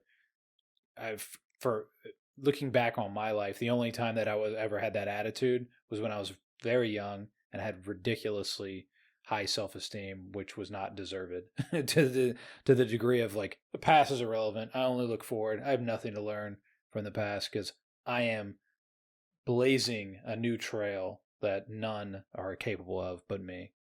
Yeah. It's quite arrogant. Yeah, it's and their whole society is very similar to that. But yeah, I do like Dalinar's thought. Dalinar was not certain he agreed with either statement, the past being irrelevant, or that Elhokar only looks forward. Yeah, I thought that was kind of a funny response. Yeah, are you sure you don't think the past is irrelevant? Are you sure? Like, what a fucking ridiculous idea. The past is irrelevant. Like, how we got here doesn't matter. Like, man, that's a recipe for making horrendous mistakes over and over again. Yeah. You don't learn from your fucking past? What are you talking about? A dumbass statement. But well, that's what, again, I like that he disagreed with both. He's like, well, I don't agree with that. And I also don't agree that you look forward. Yeah. So I shit on both of your claims. Yeah, and then we get, Elhokar, he said softly, it may be time to ask ourselves some difficult questions, such as how long we will continue this war. Huge mistake. Huge political blunder. You're dealing with an infantile society, and you have to approach changing the course delicately. You cannot, they already think you're losing your mind because there's rumors about you during the high storms. You're not fighting for the gem hearts. You're policing the roads. You're reading books. Like, dude, you're a dude that reads, has people read you books. Like, what are we, fucking nerd? Yeah, you're not What's wrong with you? You're not wearing silk and lace. You're constantly wearing talking military about the rules. fatigues instead of your teddy. Like, what is wrong with you? And so you're already on this. You already got people on this tip where they're thinking you're losing your mind. And then you come in and you're like, dude, we should stop fighting this war. Yeah, it's a big problem. What a fucking stupid thing to say. A big problem also, especially when the fear is they think you're weak. And then you're like, yeah, this war thing? Yeah, peace, man. Peace, bro. Yeah. Peace. Peace and love. We need to unite, bros. Like, let's all be bros and hug it out. Yeah, it's not going to go over well. Like, no, man, this is not what they're about. Now you're confirming for them that something's wrong with you. But yeah, so he's like, we'll keep fighting until the Vengeance Pact is satisfied and my father is avenged. He's like, noble words, but we've been away from Elhokar for 6 years now. Maintaining two far-flung centers of government is not healthy for the kingdom. And, their resources are getting strained, problems at home. So there's things are breaking down. And Dalinar sees it, but these guys are just, burying their head in the sand to the problems that are bubbling up on the surface. It's also always problematic when your goal is vengeance, because the vengeance you want is for the death of someone. Well, you're not bringing them back to life. Yeah. So you don't actually know who killed them. Well, I guess there is no, I mean, unless you're going to wipe all these people off the earth. How long is that going to take? Because you're not even approaching it the right way to do it. So what is vengeance? When is that going to be, when is that satisfied? That's always problematic. And, they killed a handful of people, and your response to that is, we're going to ethnically cleanse the world of Parshendi. And it's like, it might be a bit of overreaction. You might be going too far and becoming the bad guys. Yeah. And that's that funny, that blurred line that's very difficult to see when someone's focused on their anger and vengeance. Right? Yeah. They're not willing to see themselves as the bad guy because they're fighting the just war, which is what, everybody always thinks they're the one fighting the just war. And it happens in every society. Like, the evil people over there, and you other them and you make them evil, and they're not human beings that, have good and bad in them. Like anymore. They're just pure evil. And why do they do that bad thing? Because they're evil. That's the only reason. No need to think about it. And it's man, that's how you become the bad guy.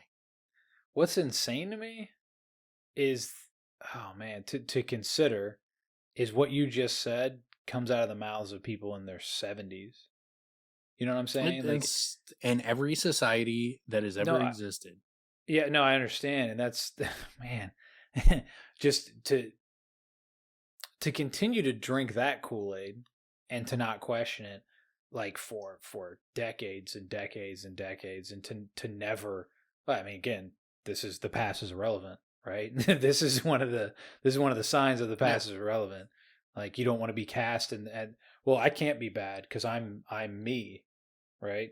They're bad because they're not me. Yeah, that's it. That's all I see. Like, man, you you have a very flawed way of, it's not even a very short-sighted way of looking at the world, man, that only suits you. Yeah, you know, you want to avoid black and, you know, there are some issues that are black and white, but once you dig into the details, it starts to get a little more complicated than that. And, I think you know, this is one of those situations, but they're, you know, like they're looking at like what the Parshendi did. They're looking at it as they killed our king. They're evil. They need to die. That's as simple as they're not questioning why. Dalinar is. He's starting to question why, and he's starting to see they're not savages. He's like, I've talked to these people. He's like, they're somewhat primitive, but they're not savages. They have intelligent people. They're noble. You know, I fight these guys. I don't, you know, there's some nobility in them. It's more complicated than, you know, they're just the bad guys. But if you're going to fucking ethnically cleanse a group of people, the only way your conscience could allow that to happen is if you turn them into just pure evil. Yeah, that's an interesting, what you mentioned earlier. Some things are black and white. Well, ethnically cleansing and wiping out a whole race of people, that might not be black and white. There might be room for nuance, man. Yeah. You might want to consider. It's a bad idea. Yeah. But no, it is black and white. It's wrong. You shouldn't do it. Well, yes, it is. Yeah. I take it back. There is some nuance. What if that other society is trying to wipe you out? Well, then you might have to do what you got to do to survive. Self-defense. So, yeah, it's completely different dynamic. When does that happen? That never happens. That two sides are, you know, hell bent on there is no compromise until the last man is gone. Like, no, someone's got to be willing.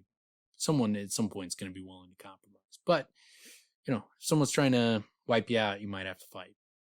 So it's tough. All these issues are tough, but I think people get through them by making them out to be more black and white than what they actually are.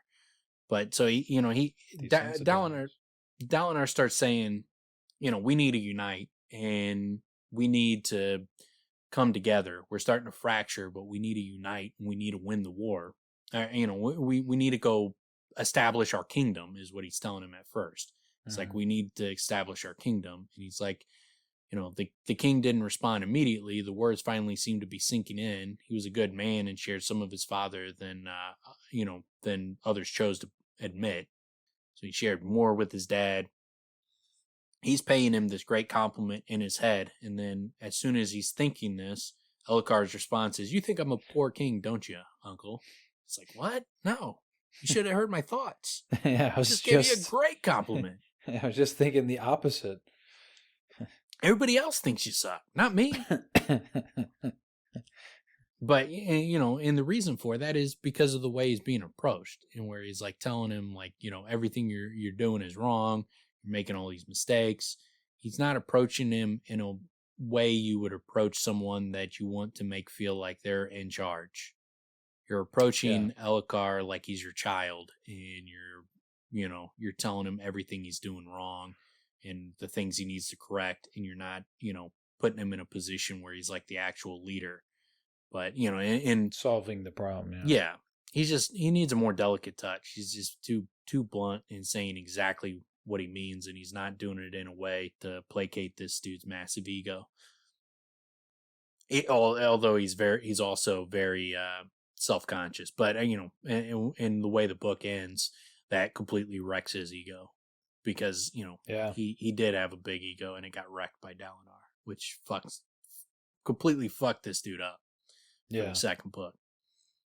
But And then, so, he asked him, like, would you rather, Gavilar still be king? He's like, yeah, of course. And then Elhokar starts to get a little butthurt over that. And he's like, well, no, obviously I don't want my brother to be dead. Like, what are you talking about? It's like, I'd be a terrible brother if I didn't wish he was still alive. But, he's like, I think you're a good king. I think you're doing a good job. It's just, he has he's looking at the bigger picture. And, Elhokar tells him, like, you sound like Gavilar did before, he died. And he's like, surely I'm not as bad as that. He's like, perhaps, but this is much like how he was, talking about an end to war, fascinated by lost radiance, insisting everyone follow the codes. And Dalinar remembered those days as his own arguments with Gavilar. What honor can we find on a battlefield while people starve? The king had once asked him. Is it honor when our light eyes plot and scheme like eels in a bucket, slithering over one another and trying to bite each other's tails? So Gavilar was obviously concerned about the kingdom not being united. Dalinar's in that same boat now. He's starting to see what Gavilar was talking about in that respect. It's funny everybody because looks at that and thinks something's wrong with you. Yeah, it's funny that this is what finally jostles Dalinar into realizing, shit, I shouldn't have come at him like this. Yeah, this was not the best approach. Yeah, he realizes like when Gavilar came at him that way, he thought something was wrong with Gavilar. Yeah, it was. So that was like the main thing, and here it is again. Yeah, and then he thanks Adolin for making the same point to him. And he's like, thank God for having a son that was willing to speak his mind, which he thinks much more highly of Adolin than Adolin realizes. Mm-hmm. Adolin's got some daddy issues, and he doesn't realize how much Dalinar respects him and respects the kind of man he is. Even though Dalinar pushes him and tries to guide him and tries to be a dad that, wants to send him down the right path, but he respects the shit out of him. Yeah, it's the interesting sort of dynamic that you see that is pretty accurate to human experience in many ways. Is that can't see yourself through other people's eyes, so you can't really. And Dalinar seems to he struggles a bit with expressing his. He struggles with it here with Elhokar, right? Yeah, he struggles a bit with making clear his thoughts on certain subjects. So I imagine that's also what has Adolin sort of confused to that aspect as well, or at least in the dark to a certain degree. I love this part too, though, that because after that he pivots and he's like, "All right, now make me the High Prince of War." And then Elhokar hears him out for a minute, but then was like, "Nah, these guys they already don't trust me." He's like, "Though. If I make you High Prince of War, they might kill me." And Dalinar is like, "I'll protect you." He's like, "Dude, you don't even believe that the strap was cut when I know it was cut 100%. I fucking cut it." Like, that's the part where Elhokar in his head just wants to tell him, I cut this strap. Like, you're sitting there doubting me on that. I know it was cut. I did it. But then he at least has some, he has some understanding of how stupid what he did was, because he doesn't want to admit. Because if it wasn't a stupid thing, this would be the point where he'd just bring it up. He'd be like, "Look, dude, I was just testing you. I wanted to see if you would take an actual threat seriously, and you're not. And you're still doubting me. And so, it was a test, and you failed." But his test was stupid because it almost got him killed. And so it completely backfires in every possible way. It's also stupid in this. I know we talked about, but it almost gets him killed. But it's also not. It's a weird thing to test Dalinar on, because Dalinar's like, this doesn't make a lot of sense. Why would someone do that? Why would that be their plan? This is how they're going to take him out? A fucking tripwire? Yeah, the guy's in shardplate. Yeah, you're going to fucking have him fall? Like, this is ridiculous, man. Yeah. Yeah, but Elhokar even takes it way too far, like having Sadeas take over the investigation, and like It's like, dude, you're going to all these lengths for a fake investigation that, for Just to substantiate a crime you committed against yourself. Like, dude, what is going on here, man? Yeah, he is. He definitely has his flaws. That's for sure. Yeah. So I mean that the fact that he's not taking a threat that Elhokar knows for a fact it was cut. He's not just accepting it. He's digging in deeper and trying to figure out if it was true. And he's not just accepting Elhokar's word. It's frustrating Elhokar. And then Elhokar starts looking at all these things he's saying to him, and he's like, man, is this guy trying to is he not believing me because he's a threat? He starts to look at him a little sideways, and Dalinar doesn't understand why.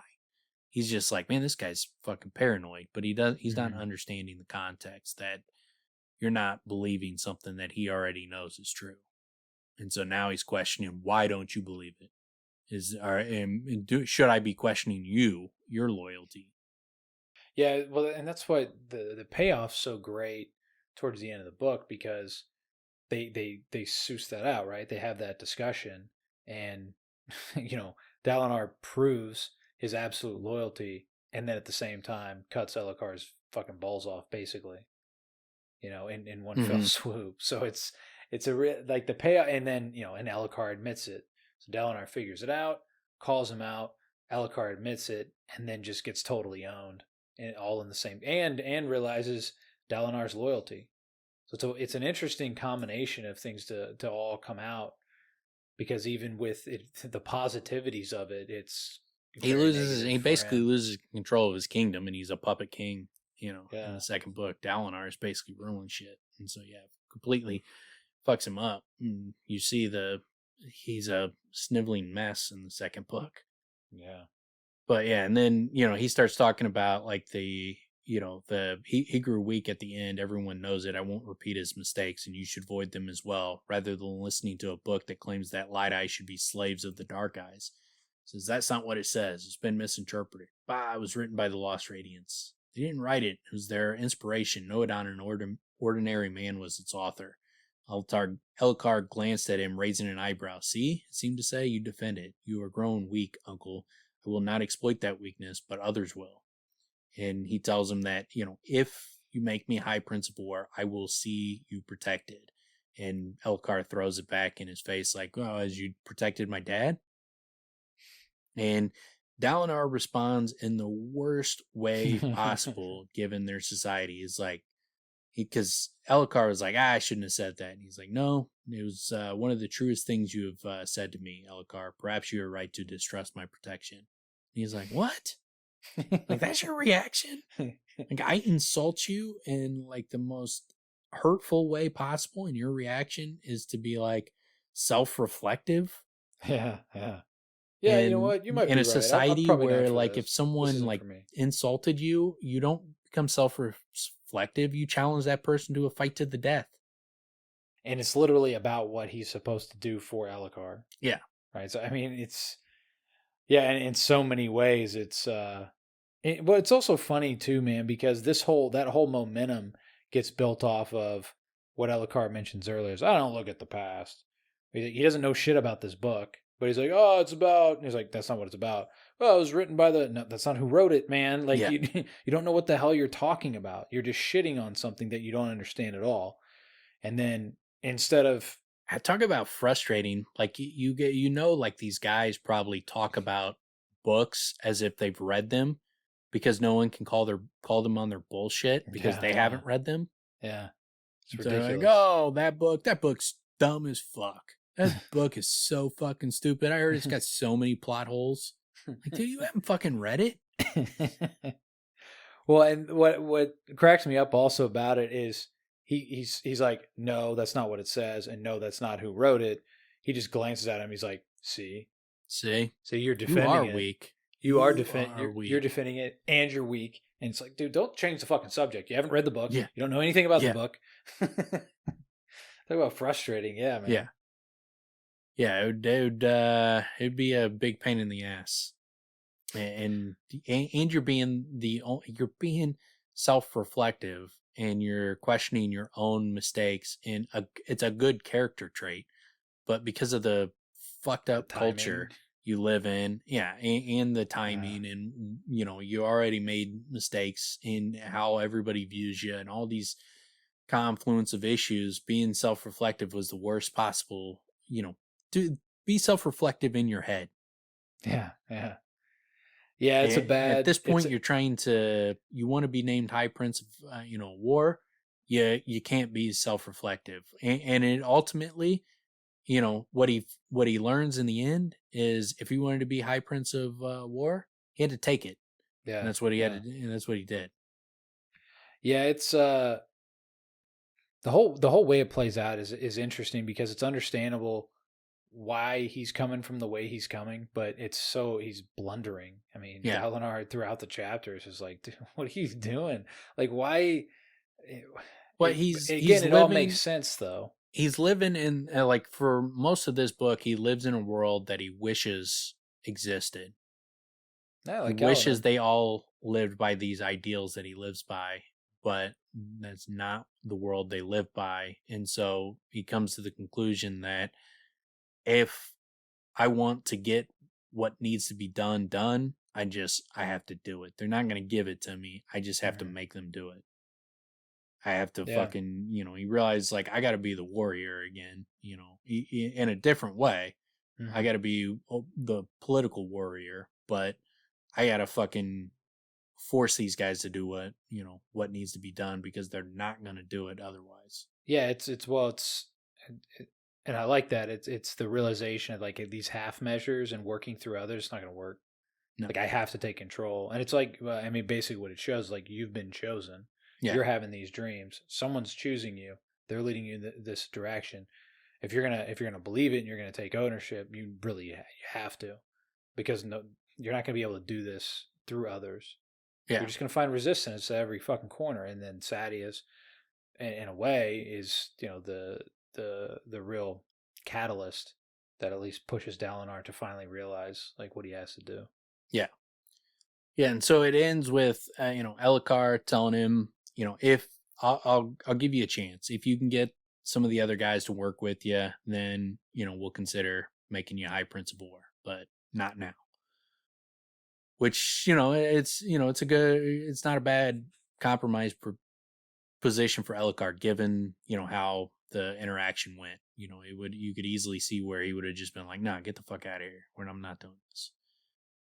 It's like something's wrong with you. But he is, smart enough. He trusts Dalinar enough where he's like, all right, I'll give you a chance. You can earn it. And he actually does a decent job of like,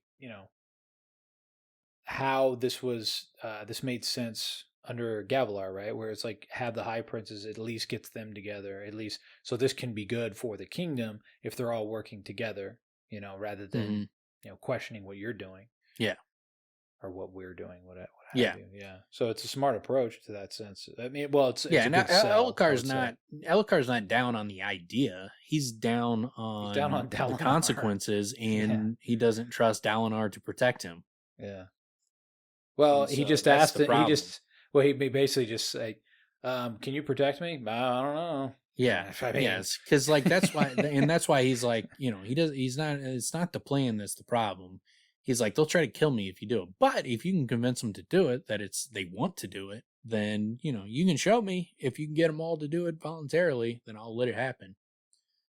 But yeah, so he sends them off. And then Dalinar and Renarin start heading out, and they see that a high storm is coming.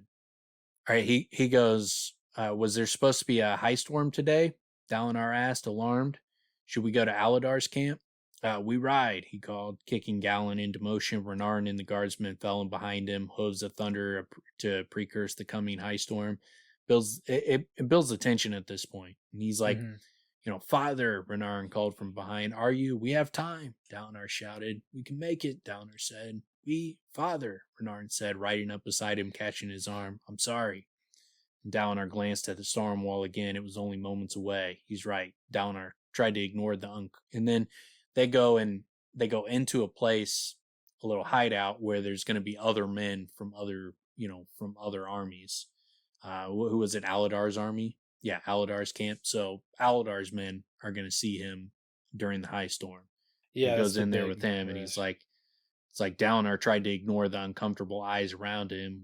Wind howled outside. Perhaps nothing would happen. Perhaps this time the storm hit. It began. Which is a great way to end a chapter.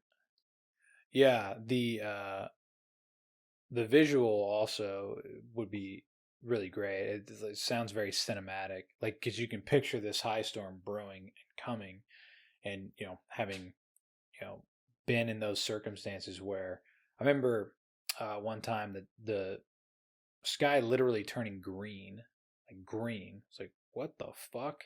And you feel it, you feel the charge, and you can feel like, dude, something's about to happen. Like some shit's going down. This idea that people say, oh, you don't even know, like tornadoes just rip through. Like, they don't just they don't just momentarily appear. Mm-hmm. It's coming, if you don't do anything about it. So that's kind of on you. But obviously you can get caught out in it. But picturing like that high storm rolling in, and then the two of them knowing what's at risk, and like, let's fucking go, right? Like, we can make it. We can try to make it. It also shows the desperation, because it sounds like, no, they didn't have a fucking chance in hell, because they barely even got, to this camp, right? And it's like, we're going to have to do it. So yeah, and then knowing what's at risk. Yeah, it's pretty cool. I mean, it's a nice, the way it ends is cool, because you do know that shit, there's a lot of risk here, because we just got a whole lot about how his reputation is at it's in a bad way in the society itself. They think he's weak, think he's losing his mind. Now he's gonna basically show him. It looks like the visuals. It's gonna look like he's losing his fucking mind. Yeah. So. Yeah. Yeah, I mean, it's a fucking tough spot for a guy that's already got the stank eye on him. Like, this was not the ideal scenario, but it works out for us. We get to see him put in a very precarious situation that he's going to have to kind of fucking dig his way out of. Because this does not make it, this ruins his plan of getting people to unite behind him. They're not going to voluntarily do it at this point. Now they think he's completely bananas. Yeah. Yeah, it's pretty great literary tool as well that Sanderson uses to go back, again, world building, how much is actually able to be accomplished within the next chapter, and then just that utility of this influence that's within Dalinar that he has to wrestle with, because he doesn't really understand it, Yeah. And actually it's fucking with him, because he thinks he gets answers to questions that really take him in a completely different direction. Yeah. Yeah, and then so in 2 weeks we will be getting the dream, the vision that he has, which is pretty fucking wild. Like, of all the visions we go through in the first book, and then I can't remember if there are any in the second book. Yeah, there's some in the second book. But the visions that we go through, this is probably the wildest. Yeah, it's pretty. It's funny, like reading through it again. It's pretty vicious. Yeah, and I had forgotten a lot of the details about sort of what was going on there. I mean, a lot of it kind of washed over me, because I didn't really understand a lot of aspects of what was really going on. Yeah, and he's fighting a straight up monster. Like, it's a monster. Like, what is this? And groups of them. Yeah. Yeah, it's nuts. It feels very much, again, one of those situations that feels very cinematic, to have, like the sense of what's going on. And the fact that he drops into it, so he doesn't really know what's going on. He's like picking it up piece by piece, and then trying to react like right in the moment. Yeah, that's what when we were talking about, like the last episode we recorded for King Killer, when we were talking about the Florian chapter and how difficult it would be to film some of the things in that series. I think this series would be much easier to adapt. Yeah.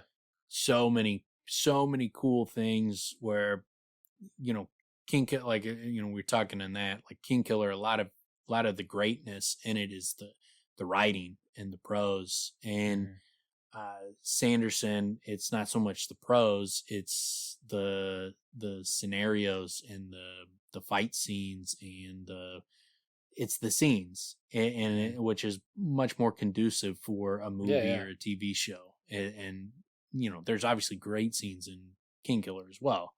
And I think it could make a great show. I just think it's easier to make this a great show than it would be to make Kingkiller a great show. Yeah, this fits much more naturally into that adaptation. Yeah. Than does Kingkiller, because there's a lot of stuff like that's a great example you're using. The Fae has a challenge, man. Or like the music and stuff. Like, I mean, some of the greatest chapters is like him playing music, and it's like, how are you going to live up to that? Yeah, I was going to say, and that can make or break. Yeah, if it really falls, you could make the greatest song ever written in a specific genre, and anybody who doesn't like that genre is going to hate that song. Yeah. But if they read the book, they would hear something different. They would hear perfection in their own mind, because in their own mind, they would just translate it as perfection. But if they see it on TV, there's going to be a percentage of people, even if it's the greatest thing in a genre, there's going to be a percentage of people who hate it. And they're going to be like, that is a terrible song. That's not what I hear in my head. I would go a lot simpler. I mean, even just whoever they cast as Denna, tons of people would be disappointed. Yeah. The same thing with Fella. Well, but that casting choices, like, that's going to happen with everything. Yeah, I get it. Well, yeah. So, I mean, I guess towards expectation. Yeah. I mean, there's great opportunity, him just like playing Spinning Leaf or whatever, right? Mm-hmm. Just those episodes, there's great opportunity there. But yeah, it's also, man, it's a big setup for a real loss. Or like, disappointment. Kavoth and Fenton in a class, like, they're thinking real hard. Yeah. Like, it's written and it's brilliantly written and it's intense, but you're in their head, you're in his head while it's happening. If you're just watching that, like one of the students in the class, it would be just two guys thinking real hard. Staring at each other, thinking real hard. It's going to have to be a lot of like, I don't know how you would. Yeah. It's got to be like a lot of quick cuts of Candle and, his hand and, shit like that, like what they're trying to control and augment and influence. Yeah. It's a very it's difficult, man. There's a lot of mental things that are happening inside someone's head. And this series, like, the magic is more visual, there's not a ton of magic that's happening that it's all happening in someone's head. Well, consider magic. Yeah, I mean, consider what it starts out with Szeth. Yeah, I mean, it's visually amazing. Yeah, and that's one of the best examples of showing why it's a more easily adaptable story as compared to the other, because there's so much of it is, and that's so much of it is in the prose, and the prose is fucking phenomenal, and that's why for me it's so great. It's a tremendous book. It's a different animal when you try to put that into visual form. This is much more conducive to that because it exists so much in that visual sense, while a lot of Kingkiller is more emotional and like ethereal, so it doesn't have a physical form. And granted, there would be difficulties in adapting this, but I think it would be easier. And I think that if you got a really good producer and writer on this, they could do some fucking magic with it and put out like an extremely popular fucking series. Mm. It's similar, like, I think, I even though, like, when Martin wrote a song Ice and Fire, like, his goal was to write something so big that it couldn't be made into a TV show or movie, and then it becomes, like the fucking most popular one of the most popular TV shows of all time. But when you think back on it, you're like, well, there's not, as long as the technology is there and they can create this stuff. There wasn't a lot of aspects of that when I was reading it. It was like they couldn't translate that to screen. I think it's very similar with this. I think you could do something as good or better if you have the right people working on it. I remember one of the main things that I think you and I talked about was the warg stuff, right? That's one of the harder, because that's a mental thing, yeah. And that's where the technology. But again, with music, God, it's so subjective, and it's like you said, it could be the best of of a particular genre, and it could be phenomenal. But if Tinker Tanner doesn't fucking thump, Yeah. like you wanted it to, then Yeah. then what the fuck, man? That's they fucked it up, man. They fucked it up. I don't. Yeah. Frankly, for me, just to be able to get it, and as long as it's like done where the effort is definitely there, that they were trying to hit the notes, for the story itself. Like they casted well, and the costume and the ambience of the room sort of hits the notes.